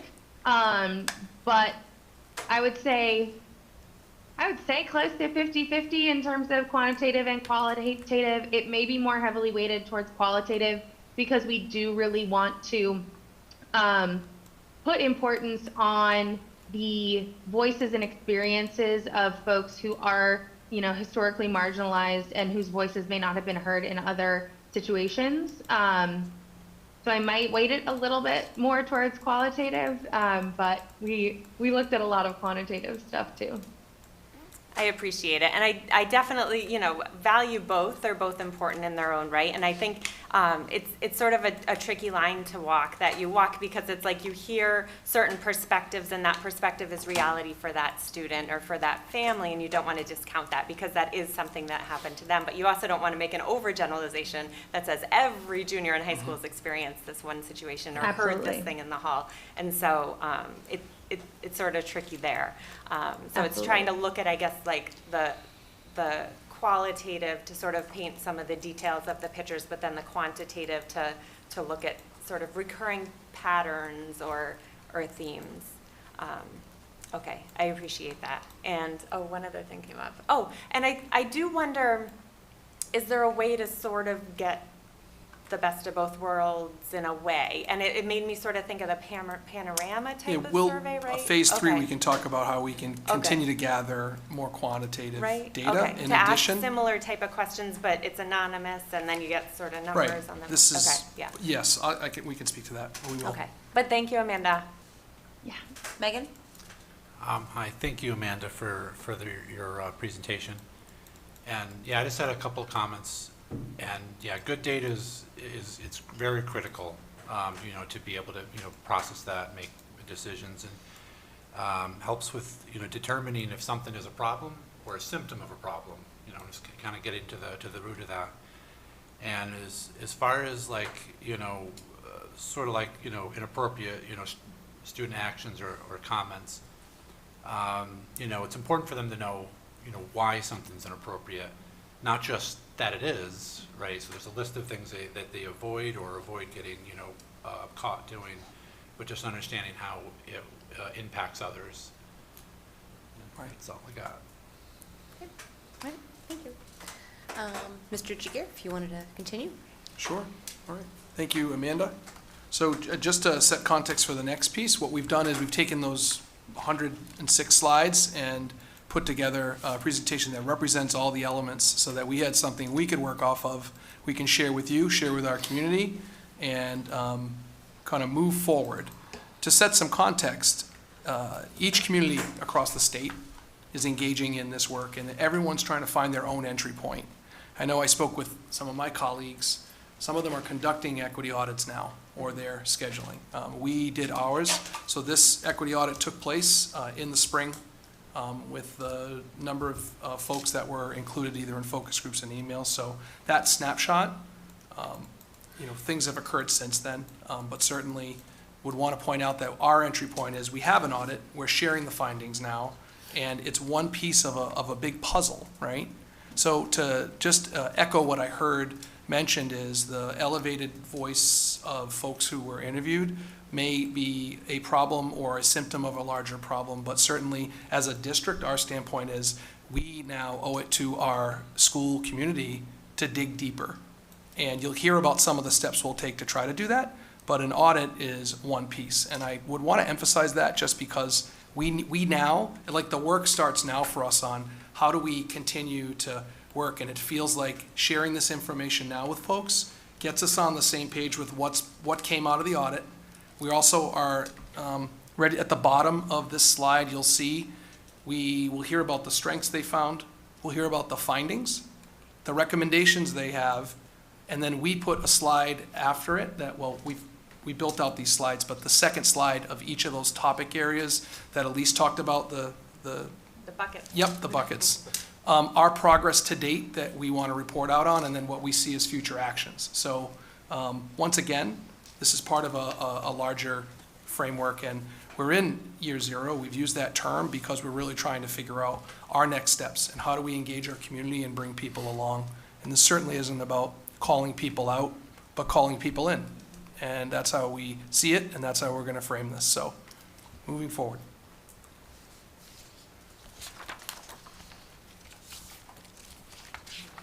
So I would like to start. I'm going to start with the leadership policies and practices bucket, as we call it. So some of the strengths that came out of this is that there was an overwhelming, unified, and strong desire from all district staff to improve the equity-related work. Everyone had this strong desire to do it, and we're really responding to the suggestions and changes that are being offered to us, and we really want to make those changes. This is important work. And we want to make sure we do it, and we do it well. The other strength that came out of this is also that we have already started to create safe spaces for our students, spaces where we can hear their voice and we can listen to their voices and take action. As Amanda mentioned earlier, some of the findings that came out of this category is that, you know, there's concerns about a lack of communication regarding the bullying and harassment incidents that happened. You know, parents and students and community members are really feeling like they don't know what happens. What are the consequences that come out of the investigations?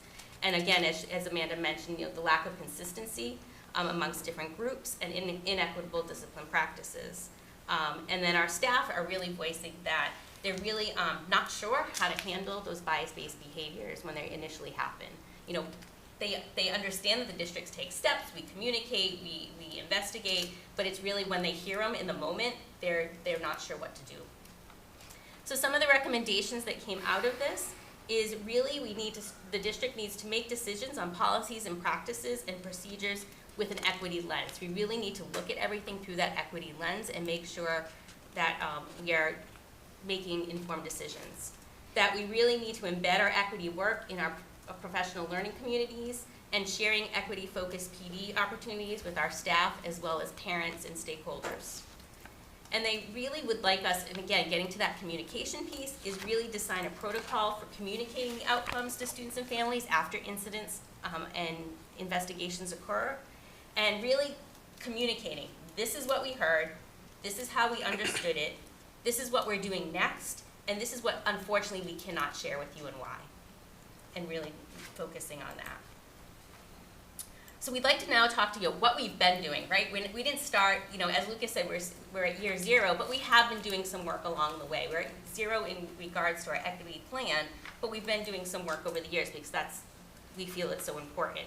So as you heard through our different school committee presentations and our handbook presentations, we really looked at our bullying, harassment, and discrimination in Title IX process and procedures and our policies, and we revised those. We've already done a 2-part civil rights bullying harassment training for our administrators in regards to investigating. And Title IX, yes, thank you, Lucas. As we've shared a few times this evening, we've looked at our discipline matrix, we've added that to the handbook so there's a better understanding for both students and families on what consequences and what responses we'll have when a disciplinary infraction occurs. As we spoke of earlier, we've done our equity training, leadership training with Mirko Chardon from Novak Associates. We've established our DEI vision and goals through our DEI committee. And of course, we're so excited to have hired Heidi as our DEI coordinator. So what's our next steps? You know, Al Charles has asked us, what are we doing next? So we're gonna continue to work on our belonging and social identity training with both our staff and students. Lucas, Tina, Heidi, and I are participating in a Massachusetts Ready training from the Massachusetts Association of School Superintendents, Ready standing for Racial Equity, Diversity, and Inclusion. And we're going to use our work and our learning from those workshops to guide our work for the district. We will also continue our planning with Equity by Design for Universal Design for Learning to making sure all our students have access to all opportunities within the classroom and school settings. And then as we talked about, continue to develop out that discipline matrix. Look at the samples that PCG provided to us and also work with our administrative team to continue to develop those. Okay, so moving into our next bucket, curriculum instruction and professional learning. PCG highlighted some really great strengths here in Franklin's. The first being that Franklin has provided opportunities for real intentional discourse in the classrooms. They really elevated the idea of there's more student discourse than ever in STEM classrooms specifically, which was a really significant strength. The idea that the district has long-term goals of infusing the DEI lens into each unit of study, this kind of speaks to the curriculum work that we talk to so often around professional development days, professional learning, and really having a critical and keen eye towards our curriculum development and the resources that we're bringing in to support the various curriculum needs. They also identified that there's been a focus on diversification of textbooks and books in libraries, and though that is definitely a strength, we recognize that there's more work to do, that this is an ongoing cyclical process that is embedded in our curriculum review. And then the last strength there being the Learning for Justice resources have been extremely helpful in learning how to interrupt microaggressions and bias-based behaviors, and so you'll see kind of as we move to the next slide, some of the continuation of that work, but those are some strengths related to curriculum instruction, professional learning that came out of the audit.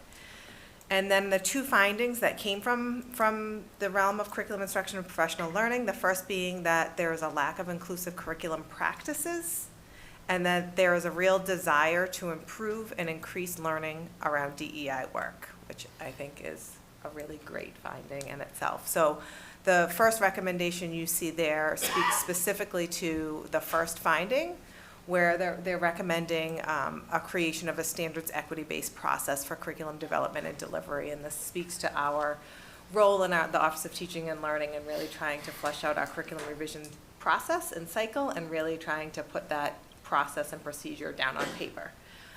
So that's some of the work ahead of us this year. And then the next three recommendations speak to the real desire to continue the learning within our FPS community related to learning foundations around equity. What is equity? You've heard that. Like we say it, what do we mean when we say it? Around how to support LGBTQIA plus students and create a more inclusive and anti-bullying school community. And then the last being more training around culturally responsive leadership and teaching. So the second piece to this is to update the progress to date and then the future work that we're looking towards. So on the left, you'll see there some of the things Paula alluded to. I think there's a lot of, there's a through line between all of this work, even in the various buckets that we're calling them. So particularly here we have, we brought Mirko Chardin in to focus on universal design for learning. We're also talking about universal design for learning in our PD days. We're also talking about that in our faculty meetings, in our department meetings, in our half profession, so there's some through lines here. We have implemented with the support of ArcSed our mandated non-discrimination and harassment trainings are all now digital and online and more accessible. Continuing to focus on belonging and identity in our professional learning, and we'll be excited to give you kind of an update after our full professional development day and the work that we do there. Our partnership with the Anti-Defamation League, and then as it connects to the first finding related to curriculum, really building out our curriculum revision process through the literacy audit and the pre-K to 12 literacy curriculum review that's underway. And then you can see on the next portion there, the future actions, and really trying to expand. We have some really great work that's happening with World of Difference leaders and curriculum, and how do we expand that? So we're going to be looking to do that work in the future. Again, continuing on the realm of identity and belonging, professional learning, and including more of that. Our partnership with Mirko Chardin and Equity by Design, where you'll hear about some more opportunities to engage families and opportunities to learn alongside of us and dig into this work with us, alongside of us, and really being able to provide a space that we're listening to various stakeholders in an authentic way. And I think you'll hear the through line in that in the upcoming slides. Okay, so I have the climate, Sure. I have the climate and culture bucket, and there are a lot of through lines. It may sound repetitive, but they live in multiple places. Some of the strengths that PCG highlighted for under culture and climate is that there's a shared desire to move the equity work forward in its entirety, and that there's a deep sense of pride in Franklin. They also noted that they also noted a strength is that Franklin Public Schools is providing space for students to understand topics of equity while shining light on the need for equity district-wide. Students noted some positive actions in schools such as the ADL World of Difference, SAGA, the Gender Awareness Club, and others. There's a focus on student wellness and allowing students the opportunity for self-expression. And they also thought that the DEI, the work product of the DEI, was very strong and a strength. Some of the other findings were that bullying is perceived as a pervasive problem, that there was a lack of action when bullying and discrimination incidents occurred. There was a perceived lack of support for LGBTQ+ students, and preferential treatment for athletes or popular students, as was mentioned before. Mixed views about trust and communication between staff and students, and there were some barriers between family engagement and the school communities. Their recommendations were that we do more family engagement activities and put more family engagement supports in place, do more development around trust and communication, and more student or engage in student, family, and community learning and training around opportunities, as Tina said, around the foundations of equity. So, progress to date. We have gender neutral language practices, advisories at the secondary, middle, and high. We have an active DEI committee and a monthly DEI newsletter that comes out from me to the principals so that they can share and be current with what's happening within the community and share that within their school communities. And we have a diversity calendar, and we have upcoming community listening sessions. Future action, so it is a future focus, is, continuing with this listening tour, really making ourselves available to hearing all the voices within the Franklin community. Hosting virtual community coffees for families by school compounds or school campuses. There we go. Revising or building a DEI webpage, a living library, and Lucas, I don't know if you want to just talk a little bit about that after I finish, or do you want? Sure. Okay. We have the newsletter already coming out. We talked about developing hopefully for the end of this school year is establishing a back-to-school community welcome center service, so that the back-to-school information is actually taken to the community, where families, especially our L communities, may have difficulty accessing all of the information they need before the beginning of the school year.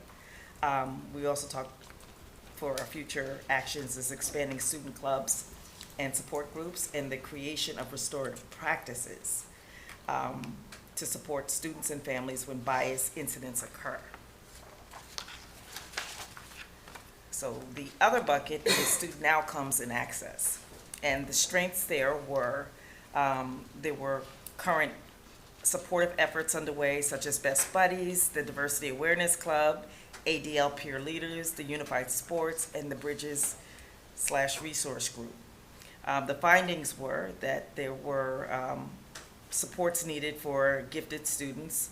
There were inequitable resource distribution, inequitable access to after-school and extracurricular activities, and MCAS proficiency gaps for students with disability, L students, economically disadvantaged students, and Black, African American, Hispanic, and Latinx students. And the recommendations were to expand access to extracurricular activities, develop some kind of equity student data reporting or reports, provide professional learning on implicit bias for school counselors and department leaders, and adopt an equity-based resource process for resource distribution decision-making. And progress to date is that we've reinstated the after-school transportation. There are advisory programs at the middle and high school, and we're aligning. There's aligned level-based school improvement plans focusing on MTSS. And future actions, we're talking about, again, just developing those restorative practices so that we can support students and families, all families when something happens, expand student clubs and support groups, and have constant conversations and, workshops for students around belonging and identity to build an inclusive community. So just an example of a snapshot in time, if you think back, we weren't able to run late buses last year. So we had a population of students who couldn't stay after for a club or activity if they couldn't get a ride home. So since then, we've been able to bring back our late buses. So just an example, I think, when you were hitting on that. The other piece is the idea of a living library is really a human library. It's certainly a big endeavor to organize, but there's a professional organization that provides guidance on this. But basically, rather than lending out books, you work with people, and you can, in order to understand each other, we talked about belonging. Remember that definition that was on the slides? It was when we know more about each other, we can understand each other better, and are there opportunities that are just like a library. You go and you want to know more about someone, about their religion, about their life, some specific area or characteristic. It's an opportunity to take, instead of taking a book out, you take a human out and you ask some questions. So it's not a new concept, but we did talk about that a little bit. We also talked about that when we had the opportunity to meet with the new chancellor from Dean College, and that idea we floated across the table. So there was some interest there as well. So maybe expanding that idea within the community. So moving on. So human resources. So we had some strengths that we basically have taken steps to make sure that we are, using an equity lens when we hire. But certainly in our descriptions, we ask questions. When we think about what we ask, typically a teacher, a director, a principal, there'll be some specific question around diversity, equity, inclusion. What does that mean? What does that look like in that specific role, or how would they apply that lens as they continue their work? When we look at training for admin, training was conducted last year with regard to screening practices to just make sure that we were using consistent practices across all of our we have 10 schools, we have 10 principals, and we have central office administration. Many people are putting eyes on applicants and candidates, and are we consistently looking for the qualities that we expect? So depending on the role, we want to look at work experience, and we had a training that helped us with that. And we have systems to record demographic data, which they had noted as strengths. When we think about findings, really the piece that came out from the audit that took place last spring was around how do we, there's gaps in representation. I think if I had to summarize the findings in one sentence, it would be, how do we put more adults in front of kids that look like them in the right way? And we maintain that, we have, there's a desire within our system to find highly qualified adults and really try to look for ways we can make that happen. The recommendations, basically looking at all of our job descriptions. So if we've had a posting in the last 2 years. We've been sure to refresh those, but there are some jobs we haven't posted necessarily for, so how do we continue that work would be, as we post things, we certainly look at that with a fresh eye, but just making sure that we continue to look at those job expectations. And they've recommended setting some measurable value-aligned goals around workforce diversity and use strategies to use data to guide the work around recruitment and tracking demographic data. And so our progress to date, one piece I would speak to is, you heard about our aligned level-based school improvement plans, where really this just highlights our consistency that we're aiming for across. So when we look to hire adults that will work with our students, trying to have some aligned expectations for what those jobs are, so we have consistency by level and what the person would be doing and how they'd be doing it. And that helps us to have consistency when we evaluate people's criteria and whether they're qualified for a position or not. The future actions, we are rejoining the Mass Partnership for Diversity in Education, which provides training and support. We will continue with implicit bias training for all of our staff who are involved with any kind of hiring or evaluating. And then we would look to build upon the training that I referenced earlier as we move forward. So next steps, just to point out where we are. So fall 2022, we talked about, we're sharing tonight information. I would emphasize this is a presentation on DEI as a holistic idea and trying to talk through. We also referenced the findings from the audit, and then we really need to now prioritize steps. We need to think about, we've been given some priorities from the company, but how do we now look at not only implementing the recommendations that they put forward, the two that they have, but spend time now with our own work and trying to dive deeper.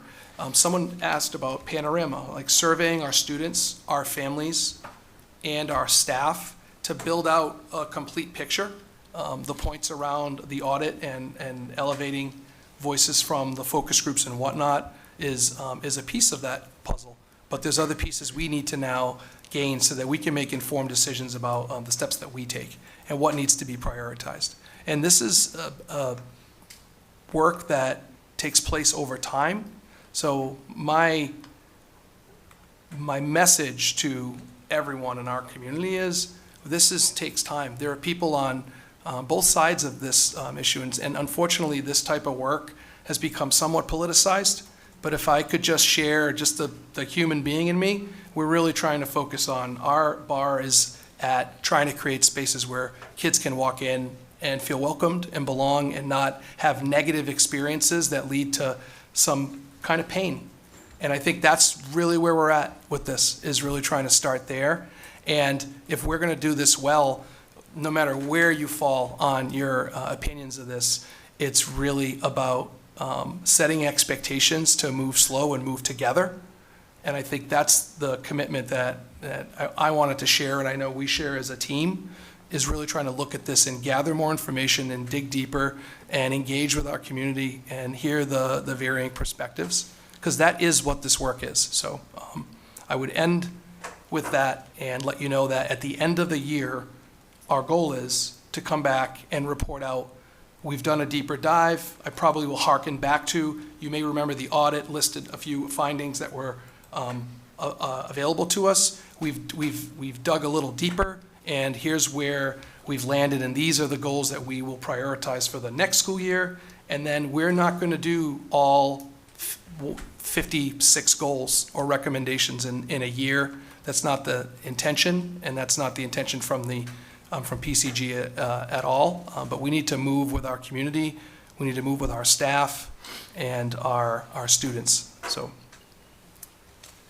I'll stop there and open it up for questions. Okay. So on behalf of the school committee, thank you for this very thoughtful and thorough presentation. We know so much has gone into this at all levels, so please extend our gratitude to everyone who has been involved for all that has been done for our students and for the entire district. Being mindful of the time, if we could go through and if there's any questions, Camille? I had one question. If you could expand on the finding of lack of inclusive curriculum practices. So, I can. So, what was identified in this particular finding is, and I'll just specifically read some of these particular ones from Great, their thanks. full report. There's a lack of exploration of multiple religions and cultures. There is no formal teacher-inclusive process for choosing curriculum. The curriculum does not include current ideas about gender and diversity. The curriculum and curriculum support is needed for students in the ESL population. Great. So those were the sub-bullets within that finding. So, And my only other, I'd like to take a minute to just state how important this work is, and I appreciate that your presentation showed the diversity of DEI, because as Lucas said, sometimes it gets politicized and it's a very narrow and incorrect definition of DEI. I myself can't really understand the pushback against DEI. When I look at Chapter 5, Section 2 of the Massachusetts Constitution, which is the oldest still functioning written constitution in the world, one of the objectives is about education is to countenance and inculcate the principles of humanity and general benevolence, public and private charity, industry, frugality, honesty, punctuality, sincerity, good humor, and all social affections, generous sentiments among the people. And that's, to me, cherishing our citizens, cherishing our children, and cherishing the staff that teach them. When I try to be empathetic and compassionate and think about why people might object to this kind of work, I think possibly they see the world in a zero-sum game, that if somebody else is receiving attention or uplift, that means they get less. And that's just not the way it works. I mean, it's your heart just expands for more. We also do a disservice to our students by not ensuring diversity, equity, and inclusion. First of all, children cannot learn. They cannot physically learn if they feel traumatized, if they feel they don't belong, if they feel threatened, if they feel unsafe in the classroom. I mean, there's an old thing we owe teachers always hear when you first start. They don't care what you know until they know that you care. Students also learn best when they feel connected to their world, and pretending these issues of class, race, culture, religion, gender, sexual orientation don't exist for these students is ignorant. They are interacting with these issues every day in their lives, online, in their friend groups, and they feel a yearning to discuss it in class, to encounter it in class, to encounter it with teachers who are prepared and professional and comfortable doing that. So I appreciate your focus on, and the staff's recognition that they need professional development to feel comfortable. It is uncomfortable to discuss these things in class, but with more practice and with training, it becomes much more comfortable. Students also, if we don't allow them these conversations and we don't pay attention to how we're treating all of the members of our community, then students won't be prepared for the workforce. They're going to work in a diverse workforce. They're going to live in a diverse world. And a study I looked up, 96% of companies think that diversity and the ability to work with a diverse group of people is important. So if we care about workforce ability, then we have to prepare our kids for encountering difficult or uncomfortable situations, having critical thinking skills to navigate their ways through them, and treating other people like humans. I suppose that the visibility of marginalized groups, if they were formerly invisible, then any sort of uplift, any sort of extra effort to educate about them or to honor them may seem like promotion of one particular view or promotion of something that is just a grotesque and poisonous distortion of what DEI is, then I suppose that might seem threatening to some people. But there's plenty of space. And finally, the reason why we do this is because the world we're living in is so contentious and so fraught with discord, and frankly frightening sometimes, the way the othering happens. Genocides happen because other people's humanity is discounted and taken away. You can commit crimes against others. So if we don't do this work and give them practice now, and we don't honor and cherish every student who walks through our doors, then we are doing a disservice to the future of this planet. That's it. Dave Callahan? Thank you. Yes, I got, well, one, thank you very much for the presentation. And I want to open just, by saying, I kind of appreciate that we're walking the walk here. As I'm watching the Zoom feed down below, see a live captioning that's happening as we're having this conversation. And so, right, then and there, for individuals deaf in the hard of hearing community, that they're still able to be included and to be a part of this conversation. Lucas, when you kick things off, talking about the root of it all, that it's belonging, is, I thought was fantastic to hear. And then when you kind of showed, some of the pictures, and it sounded like the unified basketball team. And, when you talk about, that's literal gold standard for belonging. And, this is, just one of the many reasons as to why we're doing this. And it was a fantastic start. I was going to say, too, to see, everyone, so many members up here at the desk. As Amanda had mentioned, this isn't just one person's work. This is a collective body of work that's, being shouldered by so many members of the community. And, just in terms of, kind of walking the walk too, I know we've talked about this in the past, but I'd really be remiss not to throw my support for, as we kind of build next year's school calendar, for introducing Diwali as a school day off. So I just want to throw that out there right now. I have a couple of questions. Maybe I'll just kind of throw one out right now, if that's all right.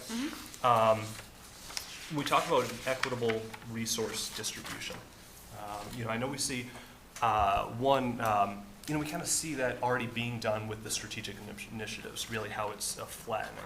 It wasn't just, multiple elementary schools that each had their own initiatives that they were in, guiding lights, but this is just one flat across the board. This is what everybody is looking for, which is great.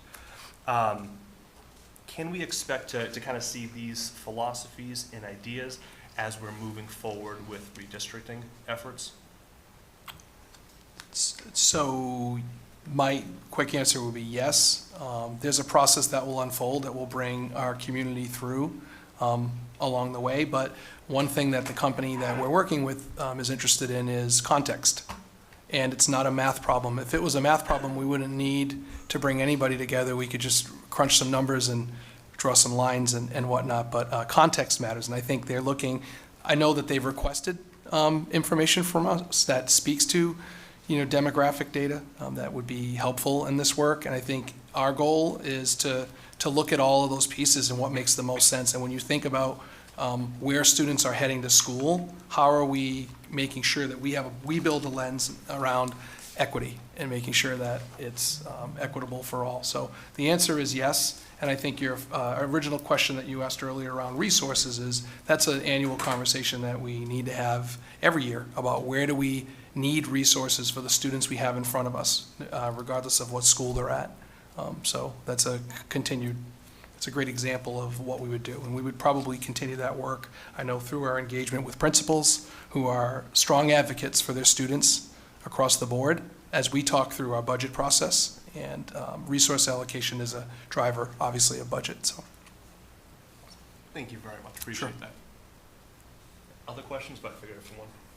No? All right, so we go on one question, or we just go? Okay. So first of all, thank you for this. This has been great. I think it showed how you put everything together from PCG to incorporating into our district plans for different DE&I. I think just the focus on that. This is not something that's going to be addressed and completed in a year. This is a long-term process, and we're at year 0, which is, I think, it's a great approach, where we're just really just gathering the data now and really looking to see where do we stand and developing our plan. I feel that people think the expectation we start something, it should be done, and we should get a end result quickly, and it's not that case. And the way you framed it up is a great way to just kind of make people aware. It is a journey. Couple things that jumped out at me that were really, really great was really around the communication piece. I think that's first and foremost critical when it comes to DE&I. I feel like there are a lot of misconceptions, and as people have missing information, they will just choose to fill in the blanks with whatever will fit in of those puzzle pieces, and by being clear and consistent and transparent will help, especially when it comes to disciplinary practices. I think that's where we hear a lot of the problems may stem from, because they may not see that action. And yes, you said, Ms. Morano, as you said earlier, we may not say exactly what has happened, but let them know that something has happened and there is action being taken goes a lot further than saying nothing, and where people will just assume nothing also has happened. So I think that's a great starting point in getting people aligned and understanding there is work being done, and we will give you the information that we can without compromising confidentiality. So great purpose there. The focus on bias, commend you all for getting a third-party consultant to help with that, because we all have biases as people, and you cannot identify your own bias without somebody pointing it out to you. I find this myself with my children all the time. My wife will say, you're biased to one child versus the other, and it's like, well, you know what, you're right. I understand it, and you gotta take a step back, and I feel that the school district needs that as well, and it's great that we have PCG. PCG is there to help and really highlight those, because you can't necessarily assess yourself all the time. And I feel that with this data, we will be able to do better. So one, thank you there. I've seen the equity in the curriculum that we're doing already, especially in the math work that we're doing. We're looking at a different lens so that we can make sure that all of our learners can grasp those critical math skills versus just treating math as a one-size-fits-all. And I feel that this will help us increase our MCAS scores. This will get our students to appreciate math even further. So I think DEI, it's bigger than just what people think of with gender, ethnicity. I mean, it goes through everything that we do, and if we infuse DEI in all these various lenses, we'll get folks to address and really,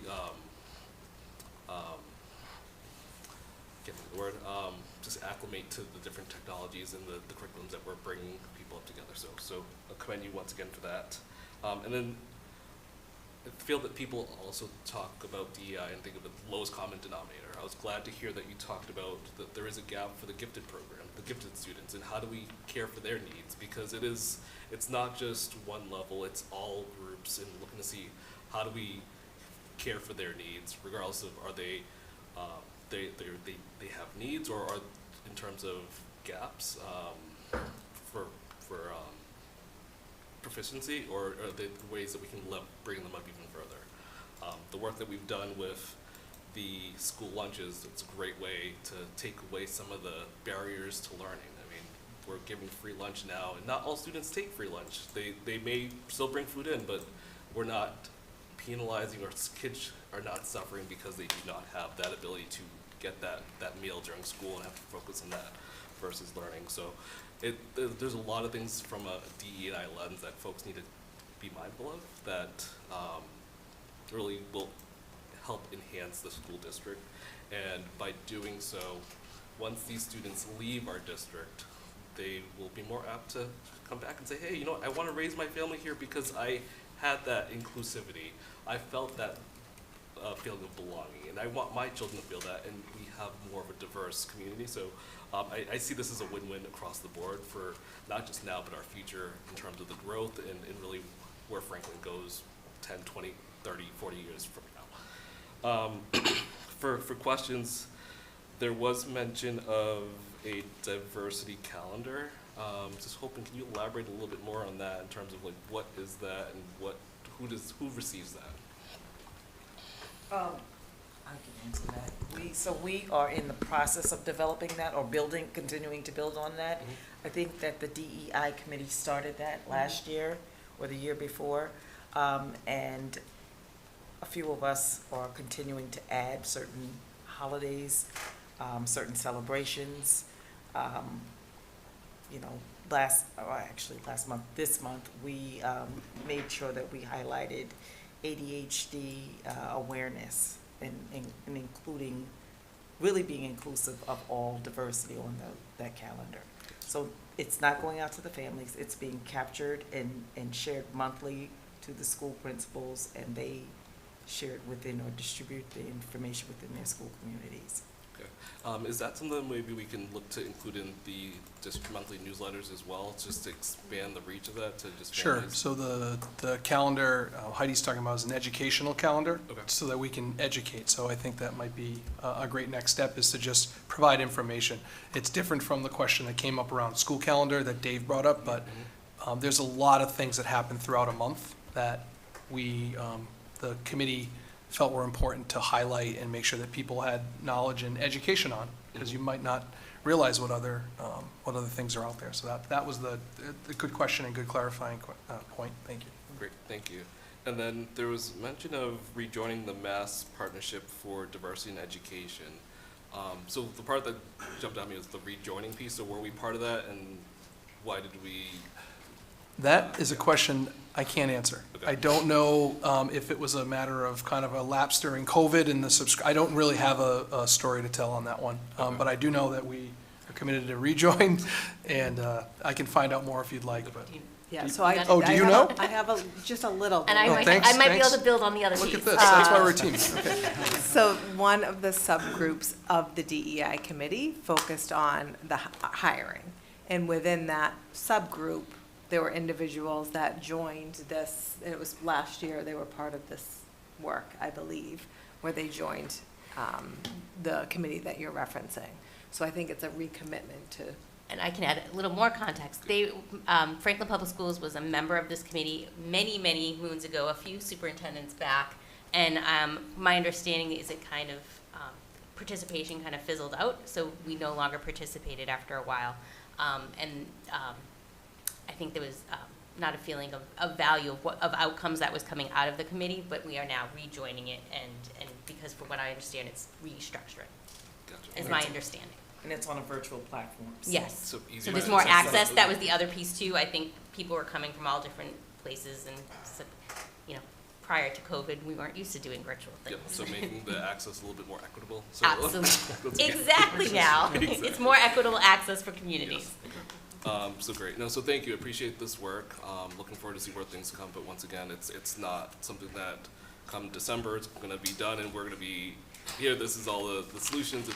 This is year zero. We'll see where we go from here and how do we build on this. So thank you. Thank you. Dave? Thank you all for being here for this presentation, and thank you for taking this work seriously. It's so important that we're doing this and that we really have the groundwork laid here to go forward. Diversity is our greatest strength as a nation, and we're all better off when diversity is valued and better decisions are made, and we all are better individuals and better as a community too when we value that. So thank you. Couple questions. Mentioned communication, how we're going to be really both with the campaigns as well as community outreach over the next few months and years in regards to this. Have we already started to hear recommendations on how we could have more inclusive practices from families?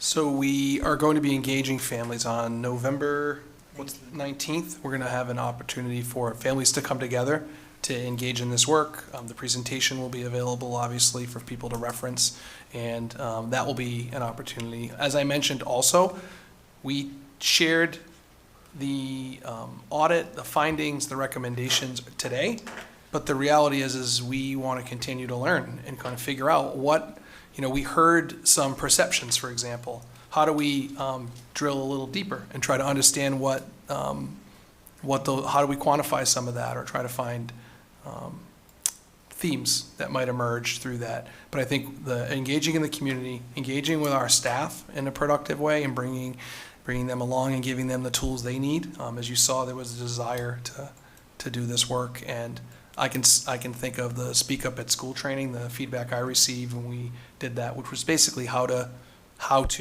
kind of interrupt a microaggression, for example, that may occur. That was a positive experience from many of the folks that I spoke to at that time, and we see this as work continuing. And does that answer your question? Yeah, thank you. And then another question in regards to curriculum when we're reviewing that. What achievement gaps are we observing among different the different demographic subgroups that have been mentioned? I know I read through, and in the report it mentions MCAS scores, particularly there, it's highlighting. But are we observing other achievement gaps as well? So what I would say is that we are in the trenches of analyzing the most recent MCAS results that just came out, and we have a presentation coming next school committee meeting. Mm-hmm. So I think I'd be more well-equipped to answer that question at that point. What I will say is that there are some trends across the Commonwealth that we are seeing mirrored in Franklin, particularly, like I would highlight writing across the Commonwealth. I think, I don't want to quote the statistics without them in front of me. I'll wait till next meeting, but we do mirror that, our trend in writing has declined over time.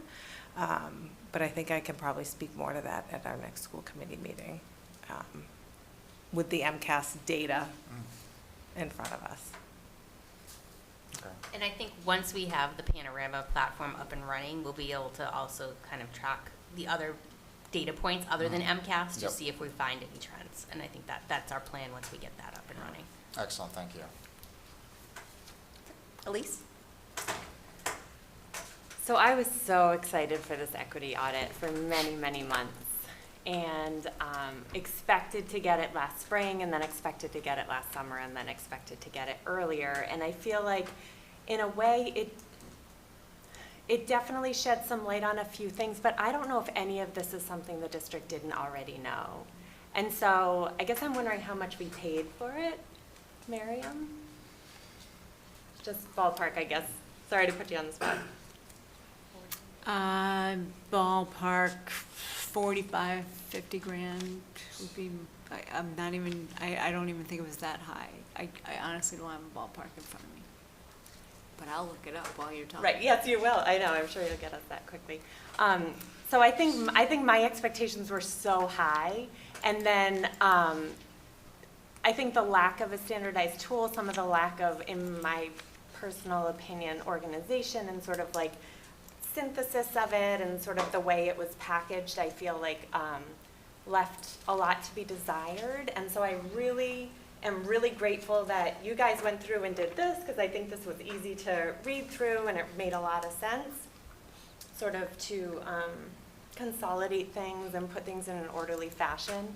And I thank you for that, and I'm also sort of disappointed because I feel like that shouldn't be the district's job if we're paying an outside provider to be doing this work. It should have been done by the outside provider.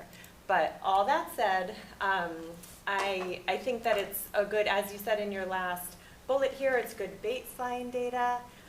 It's sort of like a moment in time. This is data, this is evidence. You know, a lot of it I think is from DESE, is from DART. Like, we could get this information if we needed to, but it's nice that I think it's all in one place. This is something that can be referred to in the future. This will definitely show growth in the future, or be a yardstick, I guess, to measure progress or regression in any way. But I think overall, the deliverable, I was a little bit, I wish it was a little bit more robust. However, thank you for giving this sort of like piggyback presentation that really puts things in perspective. And I agree with my colleagues that the work is extremely important, and I think that's why I was so excited about it. But I did read it, and I'm going to look through again to look at the tools and the research that she mentioned, because that's really important to me, just as far as like sort of the fidelity of the process. But thank you for putting this part together for us. Megan? So yeah, thank you for the presentation, and I just really want to echo Camille's eloquent comments on quoting of the Massachusetts Constitution. Thank you for that. And I'll also, yeah, you know, this work, it's not a zero-sum thing, like Camille mentioned. And another analogy I like to use, it's not a pie, right? You know, people get, you know, pieces of this pie, and you know, it means someone else gets a smaller piece or something like that. That's not the case at all here. You know, we're all you know, humans, learning, interacting with one another, and you know, we need to develop an understanding of what, you know, each of us needs. We're not all the same, you know, in every single way. So some of us, you know, need a little extra, and you know, if some of us are like, you know, anyway, so just, you know, just getting a good understanding of it and all that. And I'll just kind of just mention something out too, to like, because I know, like you said, there's a little bit of politicization to this. You know, when I mention to people like, oh, you know, I brought in a DI, you know, member for the school and stuff, there, you know, sometimes there's a little bit of an eye roll, or sometimes like, and there's a lot of misunderstanding about, you know, what this is, and it's elevating everybody, elevating every student. We all benefit from this. This is a win-win, and I'm really happy that we, you know, have this. And thank you so much for the presentation. And Lucas, I do have a question for you. Mm-hmm. The Living Library. Who is like involved in that? Like, is it students, staff, community members? I'm sorry, I didn't mean to cut you off in the middle of your question. So we listed it as a future action because there's a lot of work that would go into coordinating something like that. But I tried to explain that concept, and there's a framework. Folks can Google it right now and find a quick overview of what that entails. But basically, you find folks that want to be basically a library book, a human version, and offer opportunities, and people can come and check out a person and kind of talk and talk about their experience. It could be a Vietnam veteran, and you want to hear more about the war from their perspective, and you sit and talk and you listen to what that was like for that person. It could be someone who's disabled, you have questions about their experience. It could be a person of color, because you're trying to learn more about it could be a religion that, you know, tell me how you celebrate. I know I have friends who are of different religions, and I'm comfortable to ask them, but I also have access to people. So I might ask someone who's Jewish about their religions and what do each of the holidays mean to them. And I feel comfortable to do that, and I gain an understanding, and that's the best way I can probably learn that rather than a book, is tell me more about that. And the idea here is, if we create opportunities like that where people can sit and talk to someone who has an experience, something, I think we could all gain from that. And like I said, this is not a concept I've certainly developed or thought of, but I'm really interested in this idea, and I think it could be really powerful when we think about how we work within our community and create learning. The trick is going to be, how do you set something up that people come to and be a part of, and how do you organize that in a way? So that's part of the work. So, well, I'd love to help out with that somehow. Great. I'd be happy to, and yeah, and yeah, that would be great. Great. I was going to have my dad come as a Vietnam vet, but he swears a lot, and I don't want him talking to kids. To be quite frank, with his mouth. So, anyway, I get the idea. And I think there we go. Ms. Goodman, I believe you had a follow-up. Yeah, so I misspoke earlier. The contract that was signed in December of '21 for this work was for $24,950. Oh, thank you for following up. So 25,000 is very different from the initial estimate. Okay. Yes. Thank you. I appreciate it. Thank you. Mr. Jagir, I know you and I had spoken previously about providing families with some kind of cheat sheet for all of the acronyms we use. Yes. Where are we on that? So we thought we would do an EduSpeak mini presentation, not a full 3-hour presentation, but maybe provide a cheat sheet with the acronyms or all the things that what we mean when we say, and maybe just use that as like the anchor, and then have that posted and shared for folks. So I don't have it done, but I will. I just want to make sure people know Yes. that we're working on it. Sure, so- sure, absolutely. Thank you. We could put something together, turn it around. So, Madam Chair, can I say one more thing? Sure. Thank you. So, and just to make sure folks, if anybody didn't catch it, was with Mr. Jagir talking about the Living Library, one thing that I appreciated that you had said was it's about the person's perspective. It's not that they're a representative of that group, because you could be a Vietnam veteran and your experience could be wildly different from others. Yeah. It's just to give you a glimpse of what one person has experienced, and I think that's one thing we all need to think of when we speak to people of different backgrounds or different diversities or different areas of interest. They're speaking to what their perspective is, and it's not necessarily representative of everybody. It's how they kind of what they saw and how their interactions kind of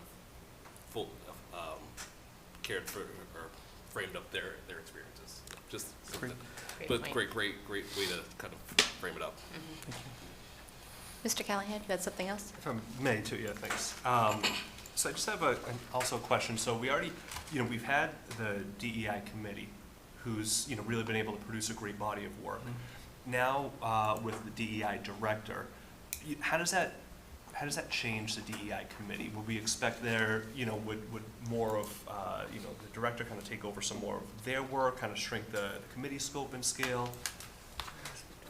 Can I start and then you can chime in? Sure. And I don't want to over answer here, but we are advantaged where we had a DEI committee. We are continuing with that work. A lot of great work happens with that DEI committee. One thing that by having a director, it's, to me, the magic's in the in-between work. So now in between meetings, you have someone who's dedicated to moving this work along and preparing and following up and carrying out something that came from a group that led. And I think when Dr. Ahern led that work, I watched her work tremendously hard to do her superintendent job and be a DEI director at the same time and leading that work, and it's not lost on me. So the fact is that we have someone who can really work and drill down on this in more the in-between work. And it's great segue when you are all ready to talk about the plan, which really outlines Heidi's work and goals for the year that they complement the presentation that we provided. Do you want to add anything? I'll just add that the DEI committee is essential to the work because it represents a group of stakeholders. And the work shouldn't be done just at a central office level or, school-based level. It does need to have a balance. So, in addition to what you shared. So, yeah. Thank you very much. Are you all set? Moving on to the next presentation, the 2022-2023 DEI plan. Okay, so if we can call that up. In your packet, you will find a DEI plan, which basically has the same cover. I won't use my Emmett Smith Nike joke, overuse that one, but certainly all of this information is the same as you've seen on the district and the school-based plans. When we get into the goal areas, I would highlight, and Heidi, I want you to help me kind of if they have questions or add some clarity, but basically, if you look at 5A, 5B, and 5C, those are the three main goal areas. And Heidi, do you want to just give an overview of what those main goal areas are? Sure. So there are three primary goal areas, which is 5A, to develop an equity action plan that meets the needs of all learners. It's okay. Okay. Should I keep going or? Okay. It will pop up. And 5B, which is to strengthen level-based supports for students, staff, and site leaders, administrators. And C is the family engagement and community partnerships with DEI efforts. So, And then, do you want? sure, I think that was a good overview. Maybe we could just talk through just the, some of the action steps you plan to take as Okay, related to sure, those goals. sure. For 5A, in terms of the equity action plan, we basically, the action step is to kind of take the information, communicate recommendations from the equity audit. But it's also a constant, going back and communicating updates. This work is, according to Ready, Mass Ready, it's a 5 to 8 year process. Beginning the priority recommendations, the district, the discipline matrix, and the awareness campaign, hopefully within the next few months, and then providing opportunities for feedback and input from the community members. 5B, strengthen level-based supports for students, staff, and leaders. I think our goal areas are, or actually I won't go into the sub-goals, but I'll just stick with the action steps. To utilize the Mass Ready equity, diversity, racial equity, diversity, and inclusion framework to understand our point of entry, to connect with belonging and identity, to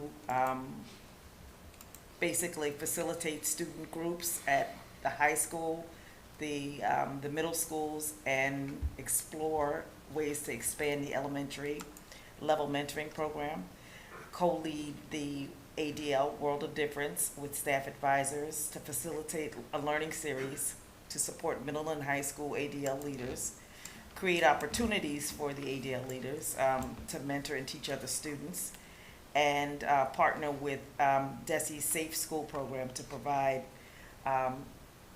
staff with professional learning focus on providing an inclusive and safe environment for all students, specifically LGBTQ plus students. And I think the last area would be to continue to support staff with professional learning opportunities and develop a district-wide equity toolkit to serve as a resource for staff. And by that, I mean just having a range of resources, tools, and supports available to all staff and faculty members. And it would be, it would live, like I said, on a virtual platform that we could continuously update, build, and share with our professional community. Same thing would we were talking about having a similar platform for parents, and I'll just go into that really quickly. 5C, the family engagement and community partnerships. Again, having that platform, hosting a series of meetings to just kind of have informal discussions on equity-related topics, establish community coffee hours by school complexes, support families offering trainings to support families to build partnerships with schools to kind of amplify our two-way communication goal. And we would be using the MASS framework for family engagement. And as I think we talked about earlier, just kind of providing the back-to-school supports for families in our community. The back-to-school, the virtual, or the mobile, it's not a virtual, it would be a mobile kind of back-to-school center. We'll go through, Camille? No questions. Dave Callahan? Thanks. One of the kind of questions I kind of brought up, I think first with Amanda, was talking about that kind of common, theme of perception, the lack of trust, of response and action. Initially I wanted to ask, so what are we doing to to look into that and to work on that.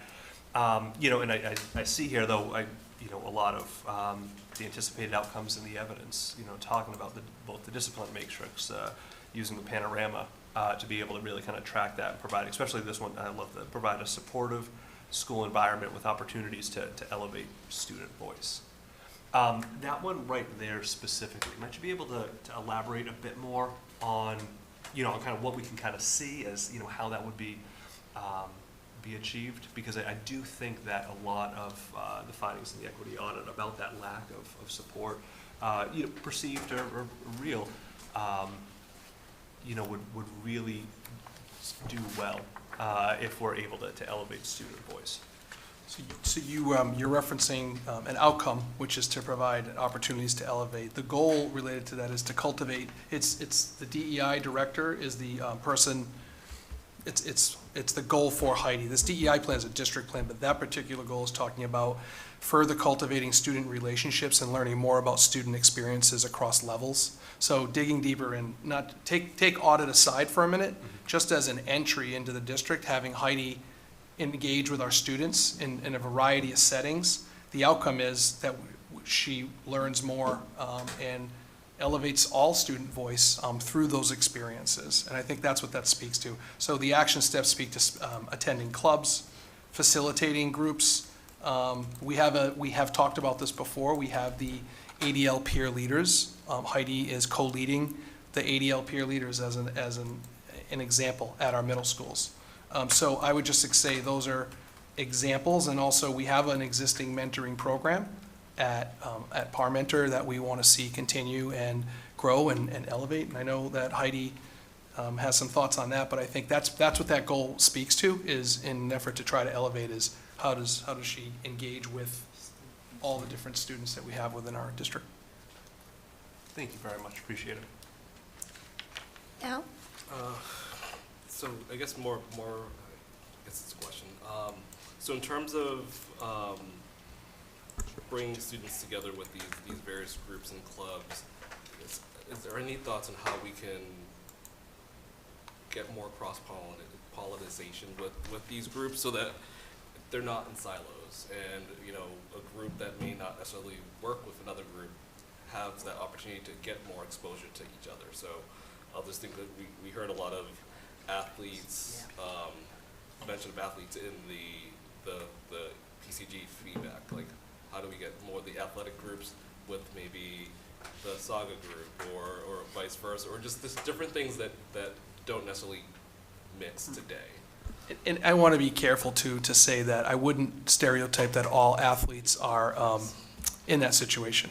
It could be an experience a student had based on a student wearing an athletic jersey. That's what, once again, when I mentioned earlier in the, couple hours ago in the superintendent's report, we talk about if students are at a game and they're fans and they're in our section and they're cheering and something comes up, it's beyond now just a student made this comment. It's a student from Franklin made this comment. It's the town of Franklin made this comment, and we've experienced that. So I'm cognizant of that. I think we would want to be clear about that. And I think one thing that Mr. Hanner has done with Ms. Ellis, who's our athletic director, has brought together a leadership team of leaders across our teams and our clubs. And I think about the work that he's doing to continue to expand that program and try to build in some character development and work. That's one example of trying to bring folks together.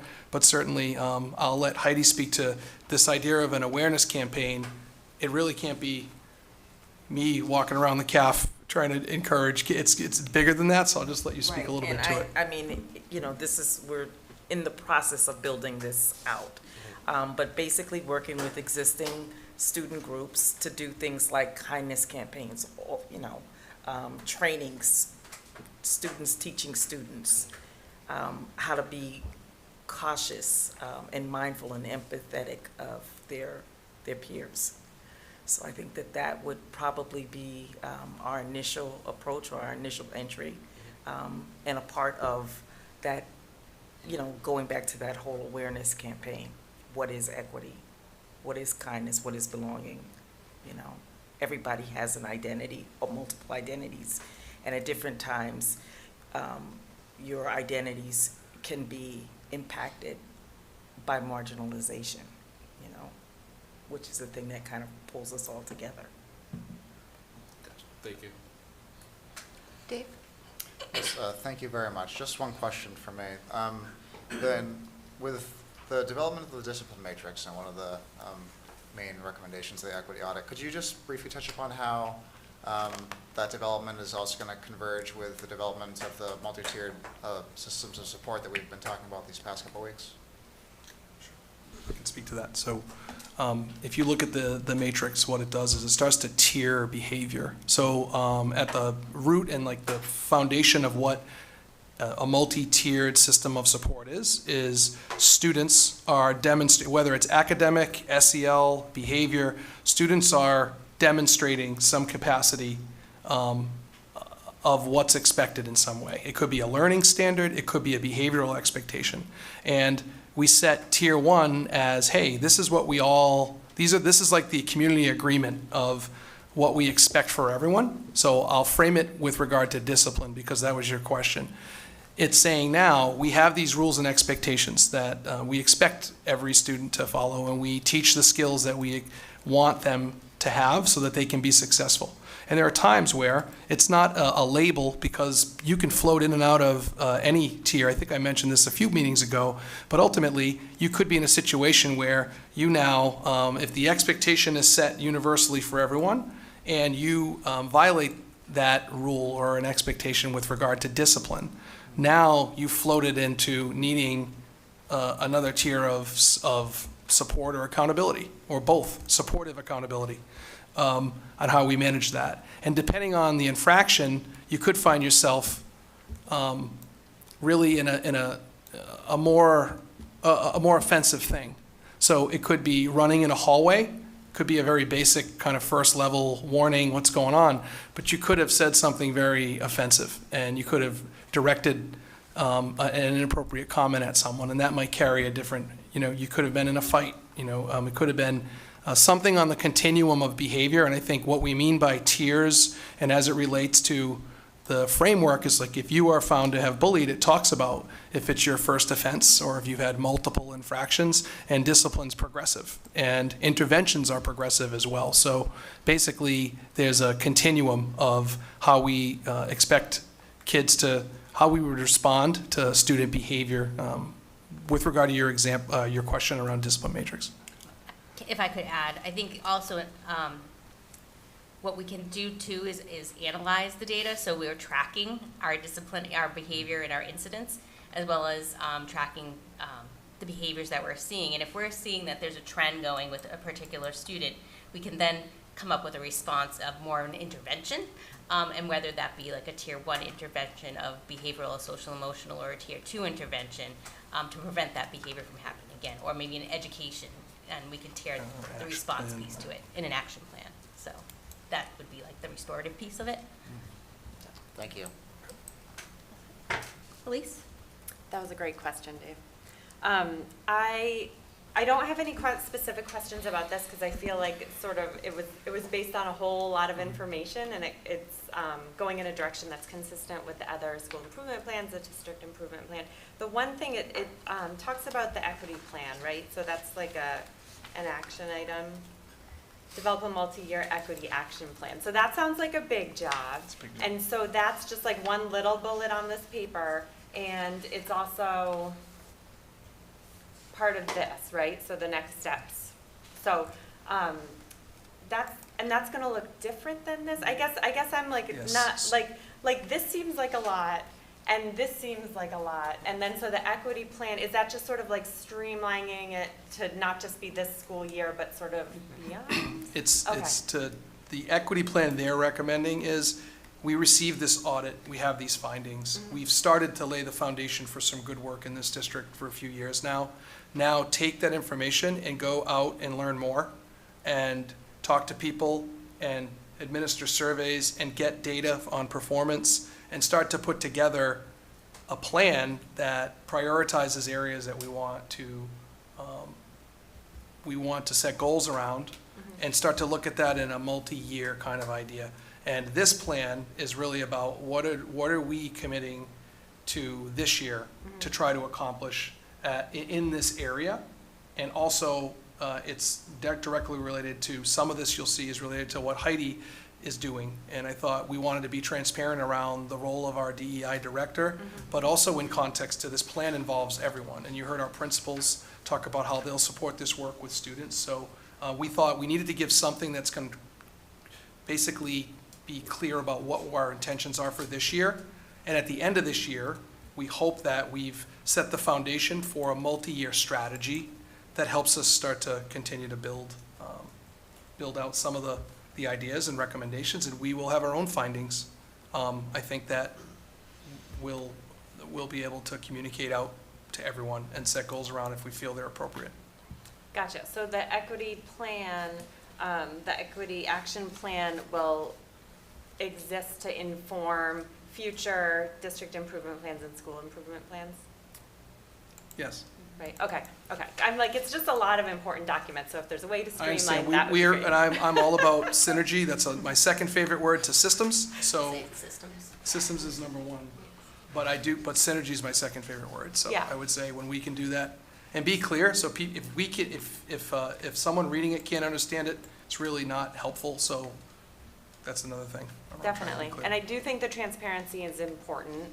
And this year, how we sort of like pulled the, remember Dave Callahan, when we were talking about how the district improvement plan had, like, we heard about the first 4, but then we weren't gonna hear about the 5th till today, and that was Yeah. like, seemed a little disjointed, but really the rationale behind it was because it took how many hours? We've been here a really long time. So it's like, it would have taken way too many hours, and it would have taken away from the middle schools or away from the elementary schools or high school, or ECDC, and that wouldn't have been fair to them. So We're too early in the work, and we need to Yeah. incorporate those goals that are specific to each level next year into the plans. I think that was feedback, but that is the goal. But we don't know what those are yet until we dig deeper and go through a year of kind of engaging Right. in that. And that's the right answer, right? Is we don't know yet, and we're still learning and listening, and Right. we're along for the journey with you. Megan?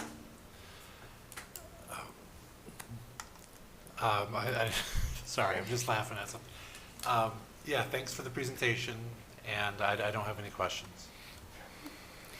I have a question. In the previous presentation, you had mentioned support needed for gifted students, and here in the DEI plan, in 5B, it reads enhanced learning opportunities. So maybe, could you be more specific on how we are planning on providing more support for gifted students? I actually will tell you, one thing I'll mention is we piloted with Josh and I met with Rhode Island College, and I think we talked about the early college enrollment. We're piloting a course right now. This is an example for the high school. We also had the opportunity to continue that conversation more locally with Dean, but it's an exploratory conversation, so I don't want people walking away thinking that that's a done deal, but certainly there was interest to kind of see where we could kind of move in that direction. Is that for gifted and talented? It's for students who are ready. That's what those programs are for, who are ready to embark on that and try to look to earn some college credit during high school, as an example.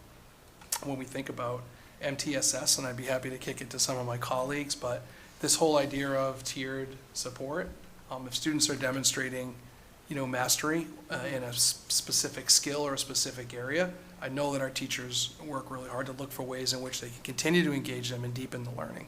I've seen it with my own child who is a student in this system, and when things are, not everything, but certain things that seem to, he seems to demonstrate, he can dive a little deeper, and the teachers have been really responsive in those areas. There are other areas where we're swinging into tier 2 and tier 3 when it comes to learning, and I think that's okay, and I think it means that we're kind of moving along. I'll kick it to Dr. Yeah, Rogers. so thank you. I would also just say through the curriculum revision process, we're very mindful of the resources that we're bringing into the district and that we're putting in front of students. So, a few examples I can just think of off the bat would be us bringing ST Math into the elementary school this year, which is a self-paced for the students. So students are advancing at different points in that program. As a supplemental tool to our tier 1 primary resource. It's not the end all be all, but that's one way. I would draw attention to both our math curriculum that we use at the elementary middle level and also the science curriculum that we newly brought into the middle level. This idea of inviting everybody to the classroom discussion, and then by inviting everybody to that classroom discussion, I can give you like some specific examples and of how this happens, but you can really elevate student voice in a way that, you know, we call them in the math realm, we call them low threshold, high ceiling tasks, where you're really just inviting everybody in so everybody sees themselves honored in the science classroom, in the math classroom, in the English class, you know, whatever classroom they're in. But then that idea of that high ceiling, which it allows students and teachers to take students to higher levels. So I would say those are some ways that we're thinking about the curriculum materials that we bring in to the classroom. And then we'll be thinking through that equity lens as we embark in our literacy work. And that will bring forward to this committee at some point later in the year as well. Great. I don't have another question, maybe just a comment. Just personally, I think it's unfortunate that somehow creating this space for children to feel welcomed and seen and loved has become politicized. You know, the words equity and inclusion became fighting words among those who are unwilling to accept that the world is changing. It's always changing. Teaching history, real history, is vital. That books showing both mirrors and windows for everyone is critical for all of our learners. There's no magical curriculum, as we've found out, or strategy that is going to create the change that the education system needs right now. It's going to require all of us to come together and get really honest about what's working and what's not, and how we can do better as a district. So just thank you all very much for all of your time at 10 o'clock at night on Tuesday and all of your work on this. So thank you very much. Thank you. That's it.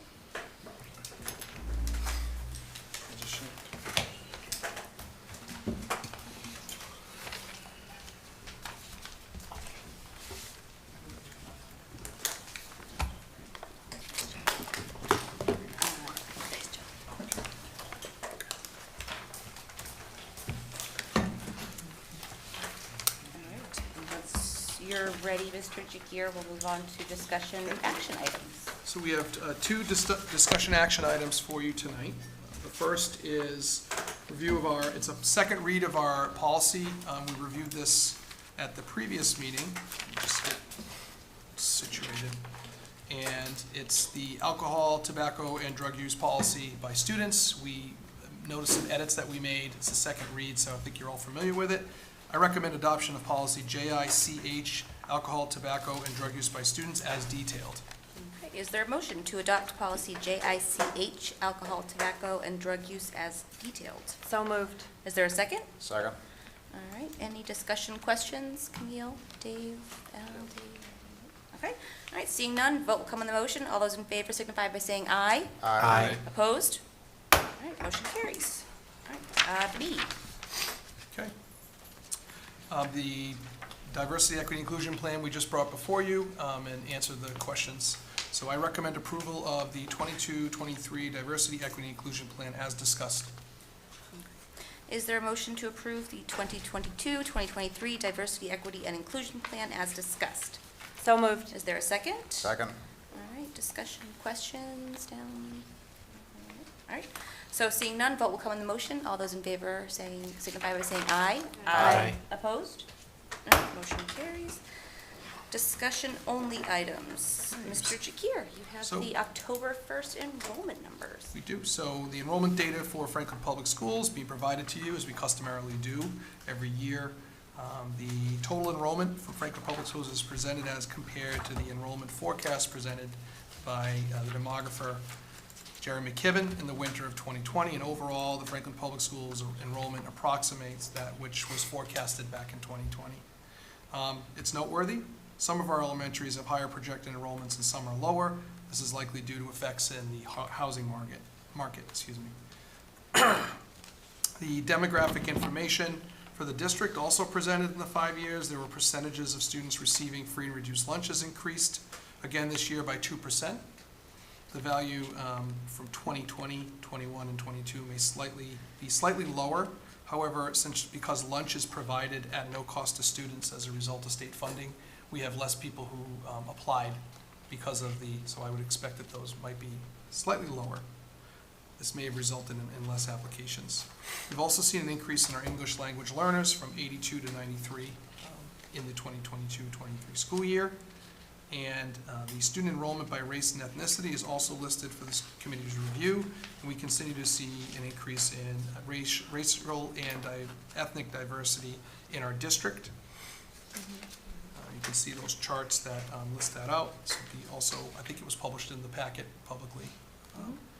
Lastly, the charts display commonly attended school attendance options for students, Franklin resident children. And we also display the trends over the last 5 years and point out the increase in students at the elementary level attending Benjamin Franklin Charter School increased in the 2019-20 expectedly, as this was the year of the school's initial expansion, and since then the numbers have now decreased back to pre-expansion values. There's an expected increase in the middle school students attending Benjamin Franklin Charter in 2021 as a result of the expansion to the grades in 6th grades, and these numbers have also settled back to pre-expansion values. And homeschool numbers increased as a result of the pandemic, was 65, and while lower in 2022 at 60, they continue to decrease in 22-23 to 46, which gets us closer to normal, which has typically been around 30. And high school students attending public schools other than Franklin, we've seen an increase of 8.3% in private or parochial school. Okay. We'll go through the motions. Camille? No questions, comments? Dave Callahan? One thing, I think this is, I'm sure, just kind of speculation, but as we were just talking about in terms of the support for the gifted students, I can't help but think, are some of the numbers that are going to some of these charter schools because of the lack of, gifted support? And so I would love to, just to see the continued expansion of that. We have great programs that we offer. And I would love just to continue to see more of those great programs supporting the top, along with every other student that we have. That's all. Thank you. Al? Okay, so continue to be impressed that the closeness of the McKibben's number and what we're at. I know that we're higher overall in the elementary space. And I see that there's some sharper dips than I expected at like Parmenter and I believe Oak were the two, but like everybody else has seen some increases and one's gonna probably shifted due to housing sales and movement and whatnot. But the one that really is jumping out at me is the ECDC number. I mean, we're at 148 where we projected at 111. And I know when I went there last year, space was extremely tight. But I think that's something we need to like keep an eye on and what can we do to help them, because they were busting at the gills last. They are at, I would say they're at max capacity. Their capacity. And it's part of a larger discussion with regard, I know we're doing an analysis for redistricting, but they are at their max, and I think if programming expanded, they could fill additional classrooms if the opportunity was there. And certainly that's part of a larger discussion. I think the timing of a redistricting analysis and these numbers that we're seeing is a good time, and that's once again an example of why we need to really look at this and look at how we're utilizing space across our town. So it's a good point, and yes, it's on our minds. Yeah. No, I just want to make sure folks are aware and keep that in mind, especially where these are our youngest students and their transition will go to the other schools and will impact them as well down the road. So, cool. Thank you. No, thank you. I also wonder about those ECDC numbers. So I remember McKibben, he projected 111 for like a bunch of years, a flat, and I was like, that doesn't make any sense. But the way he answered it was basically like, we don't know what we're gonna get. This is how much they could have at that time, and so I'm just gonna sort of bring that forward. I remember, I think it was just 111 across the board. It was, and I think, to give the benefit of the doubt, I mean, we weren't we didn't know at the time. It was pre-COVID. It was pre-COVID, and the amount of students with disabilities that we're identifying now, and we're not sure if it's a COVID blip. It might not be, which is unfortunate to say. So I think that was probably, he's probably going more by birth rate, because that is a data point that you can control, where you can't control identifying students with, predicting how many students with disabilities will be identified. Right, absolutely. Or students that don't necessarily have disabilities but have extreme needs that haven't been seen before because they've been home the first 3 years of their life, which are really Correct. important to be Correct. out, socializing, music group and whatnot. Yeah, and that's happening across everywhere, every district. Absolutely. It's just the integrated preschool programs are just busting at the gills. And I think some of it might be because parents that might have ordinarily sent their kiddo to like a private preschool might be like, oh, they might need a little support. So sometimes they just send them to the district. They're like, oh, there's people there. If something comes up, they'll be able to figure it out. You know what I mean? And so sometimes they feel like there's that security blanket of being in the public school. So I wonder if there's more enrollment that way. Also, early intervention. I think through COVID, early intervention probably wasn't as robust as it was in the past, and Yeah. is, growing to be now. Our littlest babies don't do Zoom. Don't do Zoom. I was trying to think of, pronounce that grammatically correct. It wasn't coming out right, but yes, they don't do Zoom.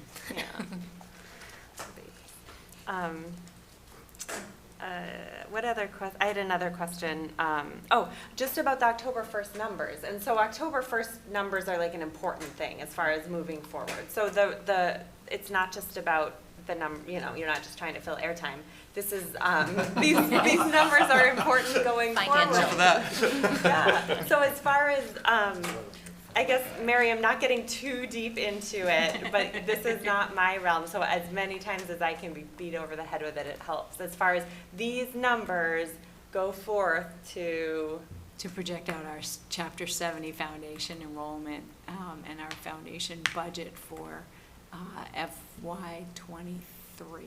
FY24. Sorry, October of this year is going to project next year's foundation enrollment by category. So our special education students are going to have an allocation, our K through 12 students, our pre-K students, they'll all have an allocation.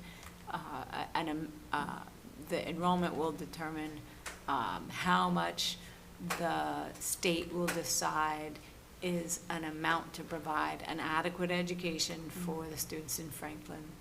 And from there, they will put it through their formula, determine how much we can contribute as a town towards education, and how much the state will backfill in Chapter 70 money. Got it. And so as far as the state is concerned, these are our numbers, even if in April we had 40 families move in with lots of kids or, move out or something. So these are our numbers for FY24 as far as the state's concerned. Okay. That's correct. And we do have students who return from other Of course. Places Yeah. on an ongoing basis. Thanks, Elsa. Megan? No questions. I have a question. All I hear when I dial into other meetings such as like FinCom or Town Council is their numbers are declining. Oh my God, what is going on? How can we address it? It's exactly how it sounds in my head when I replay it. Can we address this? Did we all of a sudden lose 2,000 students? Like, why do other folks seem to want to harp on a fake crisis of declining enrollment?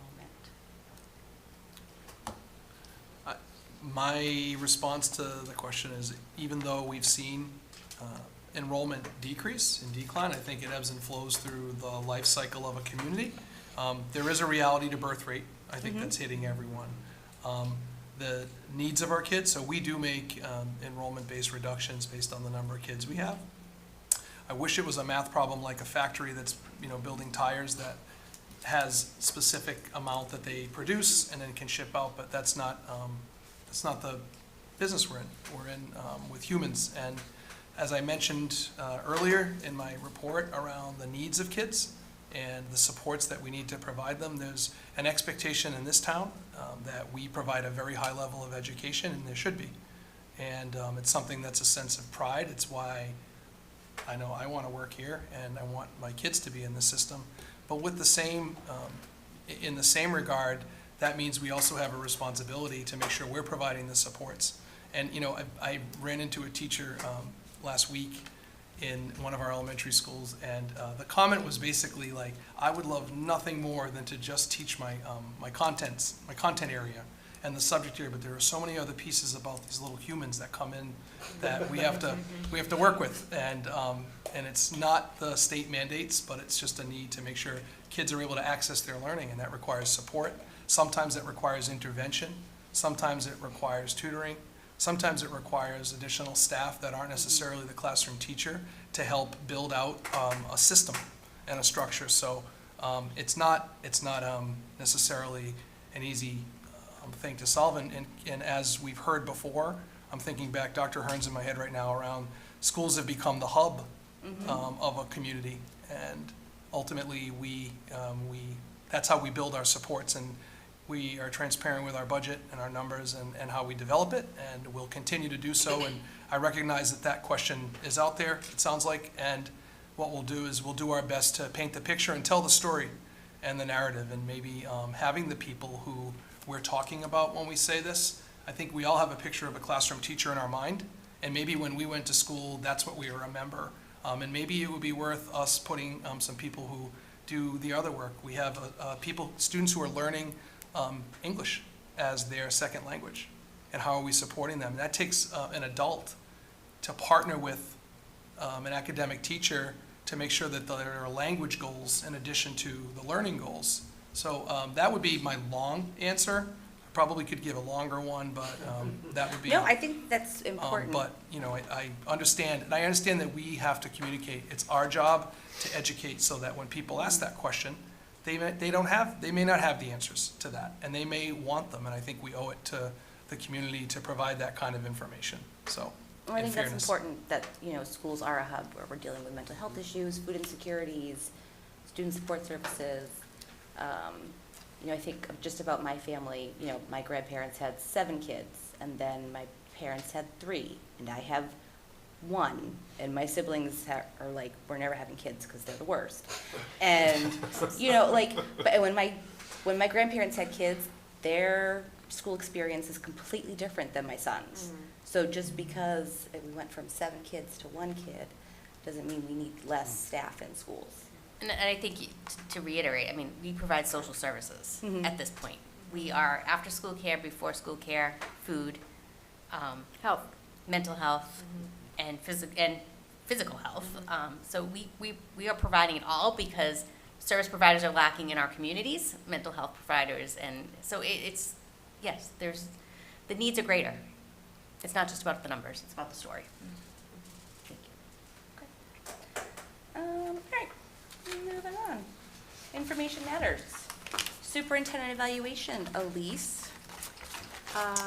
We will be meeting in early November to review the superintendent's goals before he presents them to the full committee on November 22nd.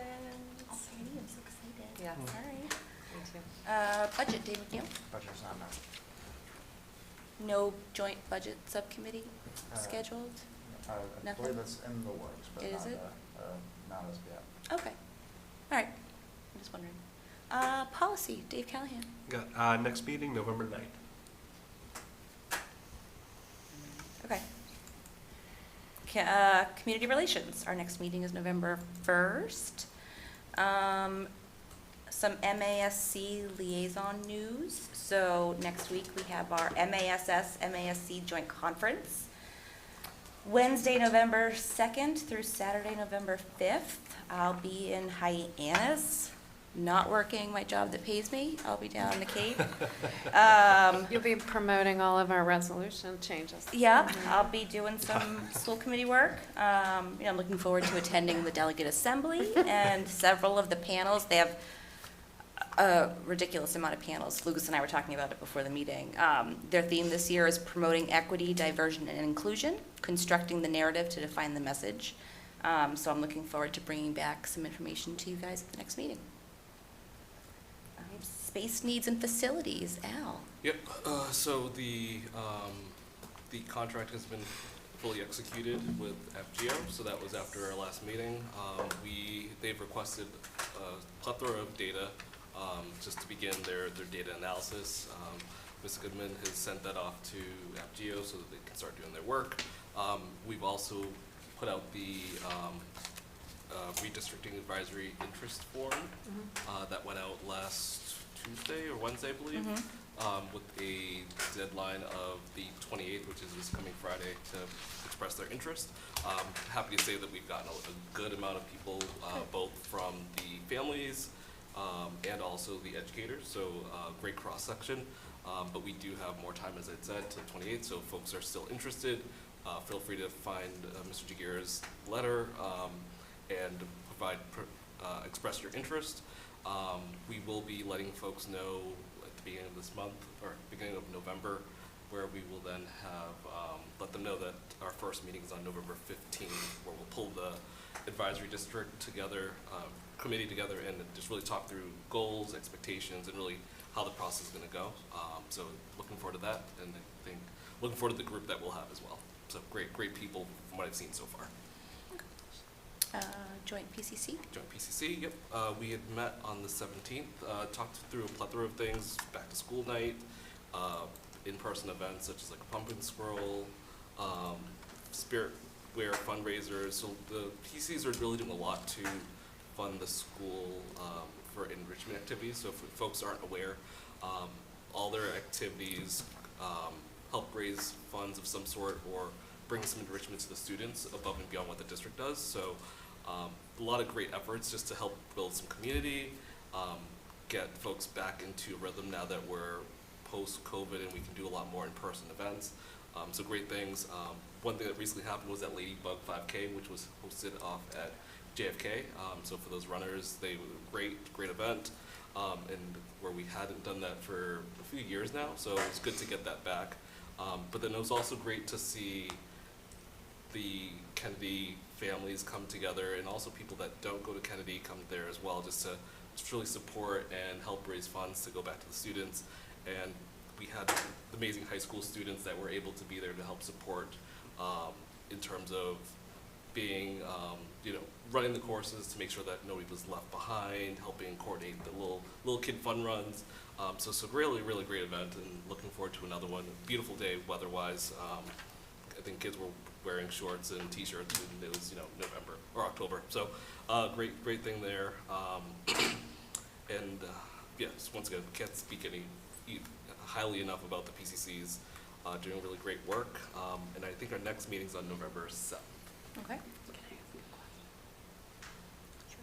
Can I ask a question about the JPP? No. Yes, we can ask a question. You have plenty of time. Yes. I know in the past, speaking of equity, in the past, we've sort of floated the idea about the PCCs pooling their money and then divvying it out somehow, rather than like Kennedy's pocket, Jefferson's pocket, because it's not always equitable. And so I guess I just want to throw that out there. And maybe if there's redistricting on the horizon, are things going to get a little bit complicated as far as that goes? I'm just throwing it out there. I don't necessarily I think that's something that we'll have to factor in terms of how that gets allocated. And then usually there'll be a line item to be mindful of. One thing that I do know, beyond just the JPCC meetings, the PCs are gathering together so that they are meeting in between our meetings, our monthly meetings, so that they can be aligned with what's being done. Cool. They can share Okay. best practices. So that's huge progress, because that didn't used to happen. Exactly, and then That's also awesome. with the PCC chairs are usually like a 2-3 year commitment. This is a great way to have continuity, so that if one school has a turnover, they at least have resources from other schools to be able to say, hey, what are you doing, and not necessarily starting from scratch. So I think that will just help build things as we progress. Definitely. No, that's great to have that in place. Good system. School Wellness Advisory. SWAC, we don't have any updates since our last meeting, and our next meeting is November 1st. Okay, CPAC? CPAC hosted a trunk at the Franklin Public Library Trunk or Treat this past Saturday, and apparently it was very, very busy and a huge success. They partnered with a new candy store in Milford, which is called Sweet Intentions, and they support and employ individuals with intellectual disabilities. So it was a nice little teamwork situation to collaborate and partner. And remember that book club meeting is coming up November 16th in person at Escape into Fiction and on Zoom. So there, you can grab your copy of Temple Grandin's book, Thinking in Pictures, now, and check out their Facebook page for more information. Thank you. All right, Substance Abuse Task. I just want to say, the trunk or treat, yeah, it was spectacular. I really loved that there was a pamphlet that kind of came out talking about the candy shop. That was fantastic. The candy went over well with the kiddos too. But the pamphlet was great. Just to be able to Glad learn you were about that. happy with the candy. You got your treat of the pamphlet. I'm glad. It was good. It was informative, and we would love to support businesses like that. And so how do we know about them besides through a trunk or treat? Absolutely. So, yes, it was very helpful. Thanks for the feedback. I really appreciate you taking the time to share all your input. Substance Abuse Task Force, Ms. Okay, Morano? yes, absolutely. Our next meeting is November 15th. November 15th. All right. DEI Committee? Our meeting is? Our first meeting is next week. Our Yeah. meeting is next week, November 2nd, I think. It's Second or third. Wednesday? Is that the 2nd? Third, I'm looking to Heidi. November 3rd, It's thank November you. 3rd. Yeah, so our meeting will be November 3rd. Okay. Focus will be to look at the Keep Deep game planning for our next steps. All right. And we can repeat that on the 19th is the opportunity.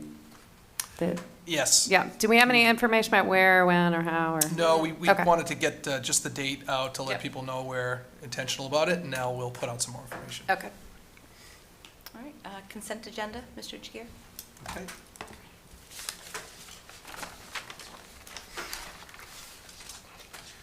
Okay, I recommend approval of the minutes from the October 11th, 2022 school committee meeting as detailed. I recommend approval of the budget transfers as detailed.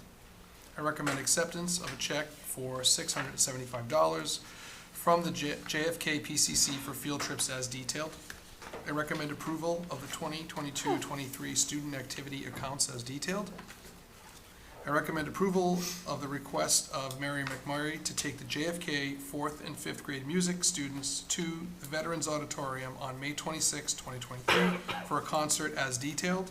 And I recommend acceptance of 3 checks totaling $4,424.94 from the Parmenter PCC as follows.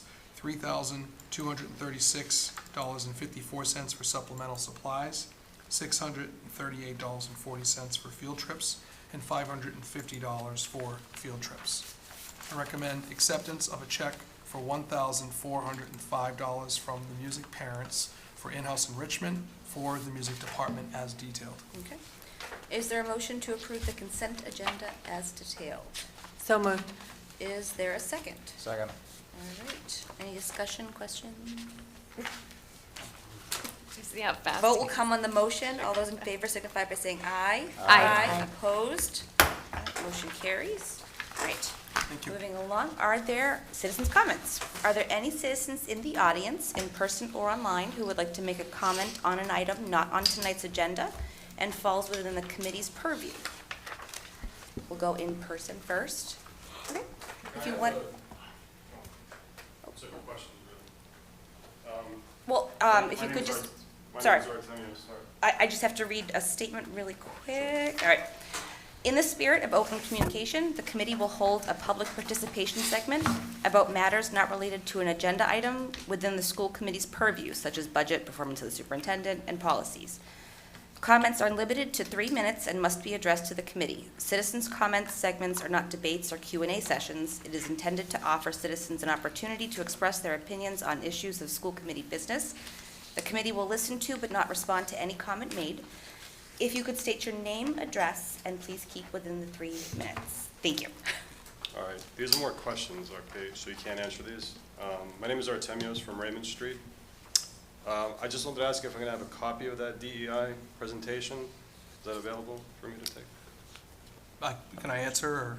Yes, go ahead. Okay, yes, we'll make that, it is public. We'll post the presentation along with the audit for Okay. people to see. Another question, I'm sorry. If DEI has an audit, and to me, an audit has a checklist and a score.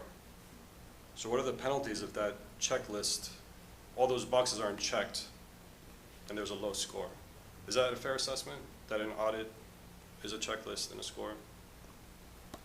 And PCG is the one who's auditing, right? PCG conducted the external audit, yes, they did. So going forward, these audits are gonna happen yearly? That's not the intention of the plan of the day. I don't know if I should be engaging, but I feel like. I don't think, In this yeah. precarious situation. So I think that, yeah, we can address it at a future meeting. So if you just wanted to kind of go through when we can address it at the next one. Okay, so if you guys can expand on that in another meeting, about the audit? Yep. What it entails, how long if it's gonna happen.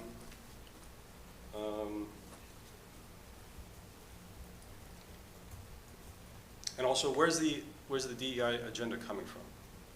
You stated, Camille, law in the Constitution.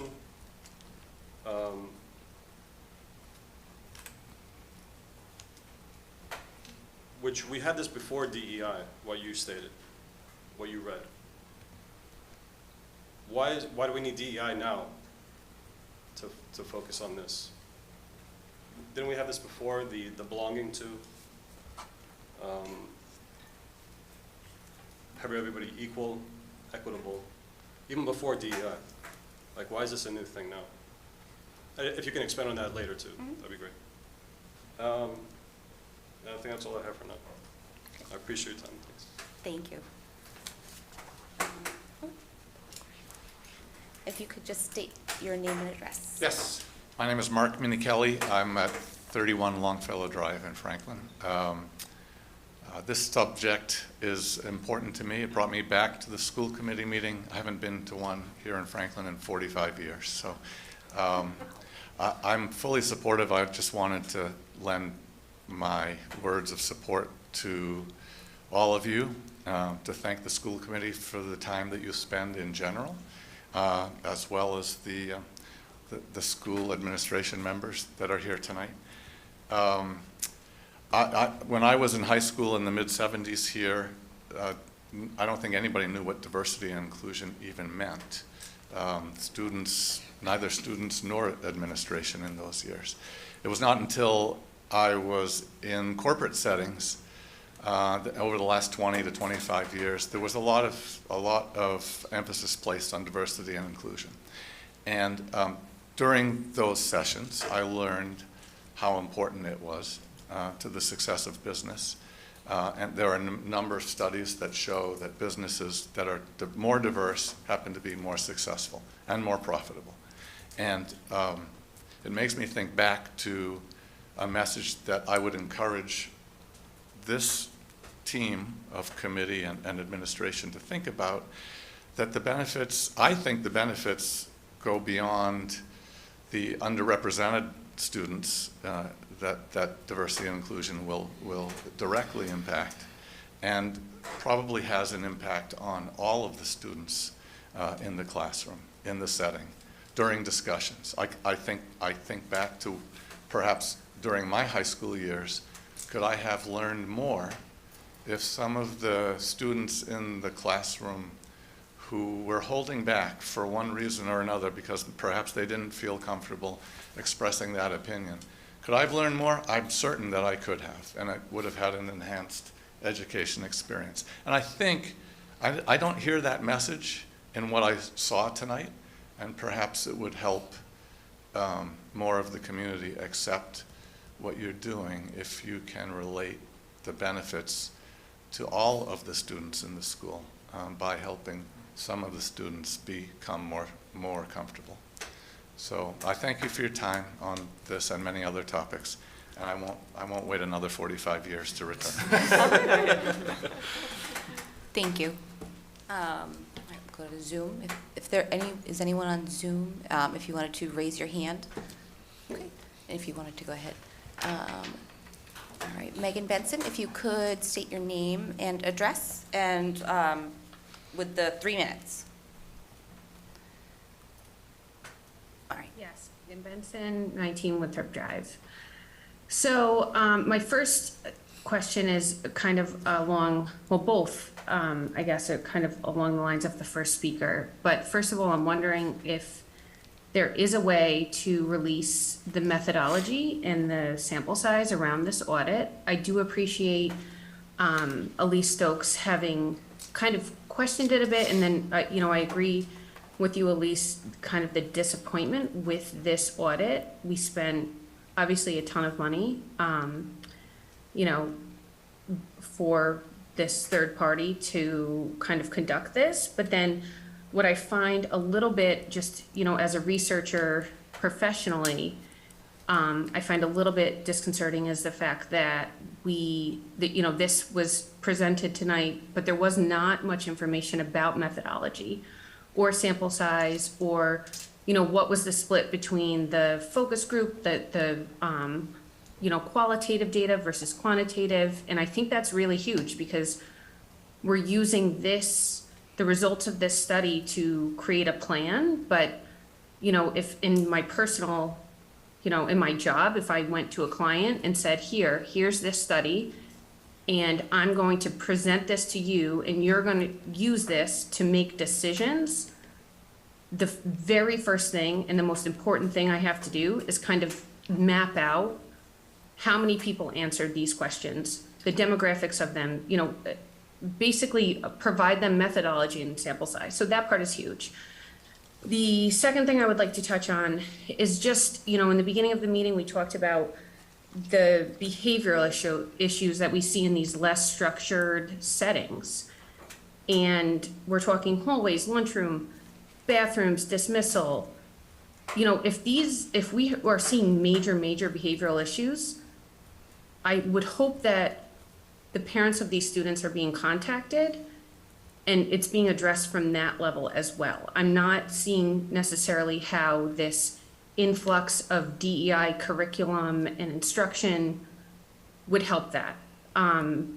If I were to guess, it's a result of the pandemic and these children not having these social interactions and not being in a school setting for as long as they were. And the fact that it's behavior issues in these structured or less structured situations versus structured kind of speaks to that. So I would like to also kind of bring that up. And again, on the, you know, kind of in the same tone as the first gentleman who spoke, is this an actual issue of needing this diversity, equity, inclusion, or is this an issue of focusing on the more obvious kind of basic things? So again, I just wanted to present those and hope that you would consider both of those concepts. Thank you, Megan. I see Kyle Thompson. Kyle, if you could state your name and address. Thank you. Kyle Thompson, Mercer Lane. I think I have, excluding Amanda's thoughts in the beginning about the perceptions of diversity, equity, and inclusion, I feel I have a very well-informed opinion about this subject. And over the last 10 years, I've been following DEI initiatives put forth by higher education and corporations. And I've seen it come into Franklin schools, essentially an ideology. And I've noticed you changed the title from racial equity audit in the original request for proposal to equity audit. And I would like to know the sample size of the audit as well.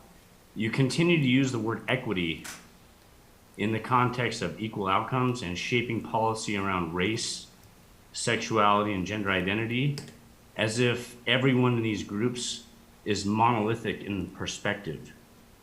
So I'd like to ask you, what is the difference between equity and equality?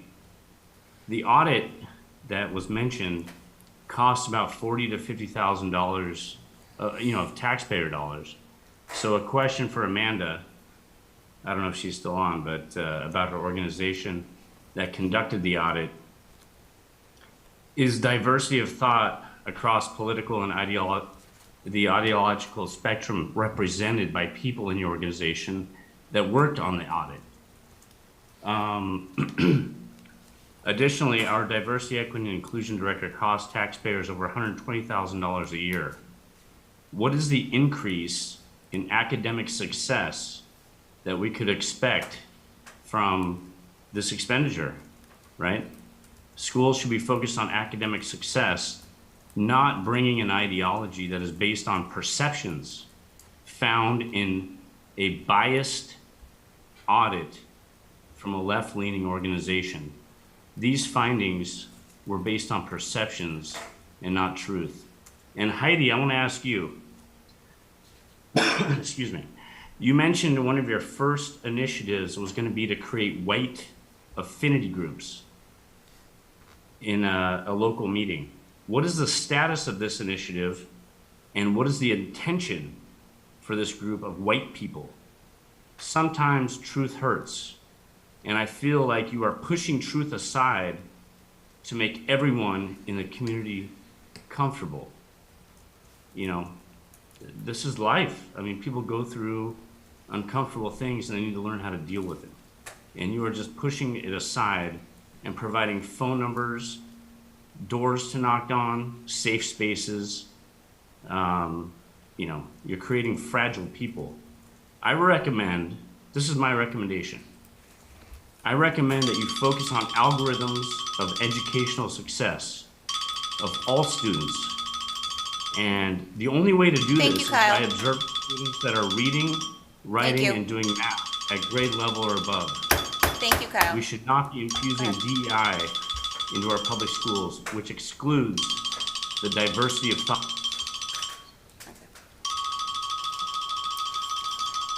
Sorry, now I can't turn it off. I don't know. All right. All right.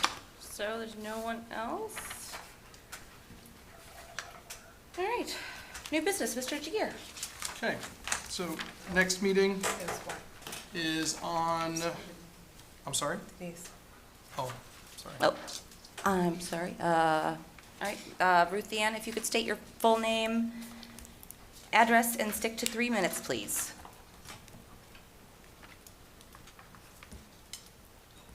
You're muted. Can you unmute her? I'm gonna ask her to unmute. Or maybe she doesn't want to talk. There she is. Hey there. Hi. State your Okay. name, address, in 3 minutes.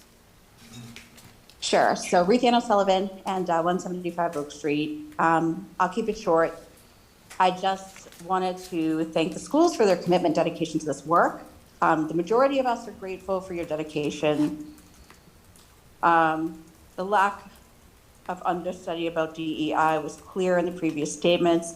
I want to say that the majority of us support this work. That's the most important point. And just wanted to cool the temperature because I think this isn't a political discussion. This is a discussion about inclusivity and children feeling safe and comfortable and accepted, and kids being exposed and open-minded. And I just think the entire majority of the community is really, really respecting the work that you're doing on this. So thank you for coming to town, Heidi. That is all. Okay. Just one more. Elizabeth Morrison, if you could state your name and address and stick to 3 minutes.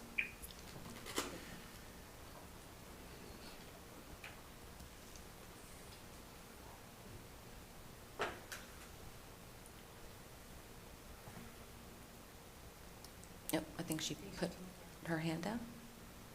Oh, could have been. Okay. All right.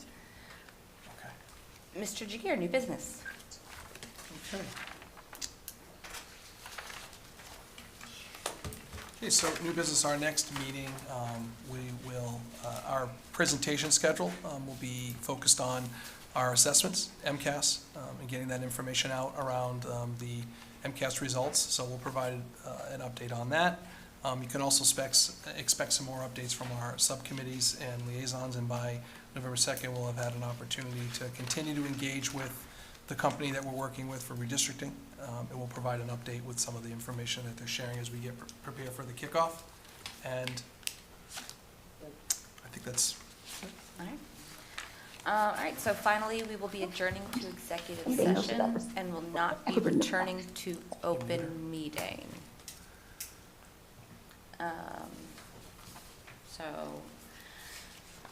pursuant to Mass General Law, Chapter 30A, Section 21A3, for the purpose of discussing strategy as it relates to collective bargaining with the cafeteria, van drivers, secretaries, and ESP units, as an open meeting may have a detrimental effect on the bargaining position of the committee as declared by the chair.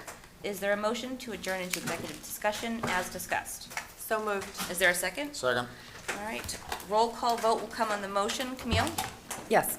Dave Callahan? Yes. Al Charles? Yes. Dave McNeil? Yes. Elise Stokes? Yes. Megan Whitmore? Yes. Me Spencer, yes. All right, we will not be returning, so we will see everyone again in November.